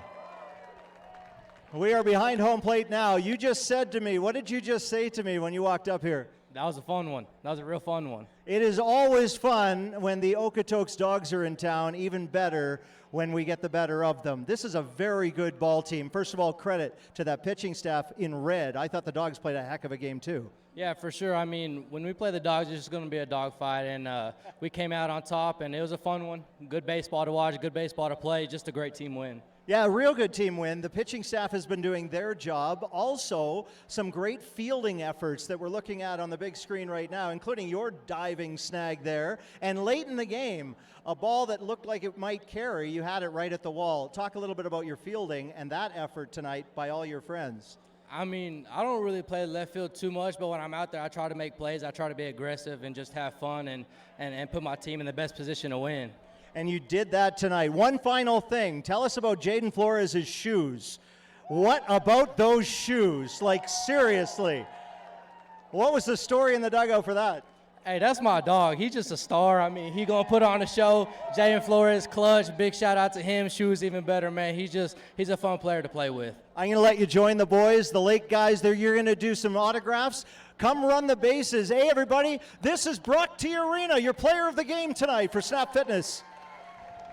Well, there you have it, Brock T. Arena. Good interview, and as you mentioned, he doesn't play left field all that often, but he was having fun tonight, and he was eating it all up. He was getting all the action. He was making the catch, that incredible catch. He made a couple, obviously. The one that we're thinking of, the one that he laid out for earlier on in this game, absolutely incredible. The one that was crucial late in the game at the track, we thought maybe had a chance to clear the fence. He made that catch, but then the throw. Oh. I mean, that was a stoppage in the Dawgs' momentum. This is after they already scored 4 runs, tied the game. They had a chance to maybe take the lead with a double from, number 2, Caden Williams, and he just throws an absolute dart to second base. In fact, sorry, I might have been wrong on Caden Williams. I believe that was Jake Skaggs that he stole that double hit away from. That was, when it comes down to moments in a game, there's 2 or 3 moments in a game usually, or maybe even 4. You never know when it's going to happen. Well, all those plays by Brock T. Arena, including the sacrifice fly. Yeah. You got to remember that one too. Like, he had an impact right through the lineup. So there you go. Great game for Brock T. Arena, but we're not done there because there's a lot of baseball coming your way in the next couple weeks as we finish out the regular season.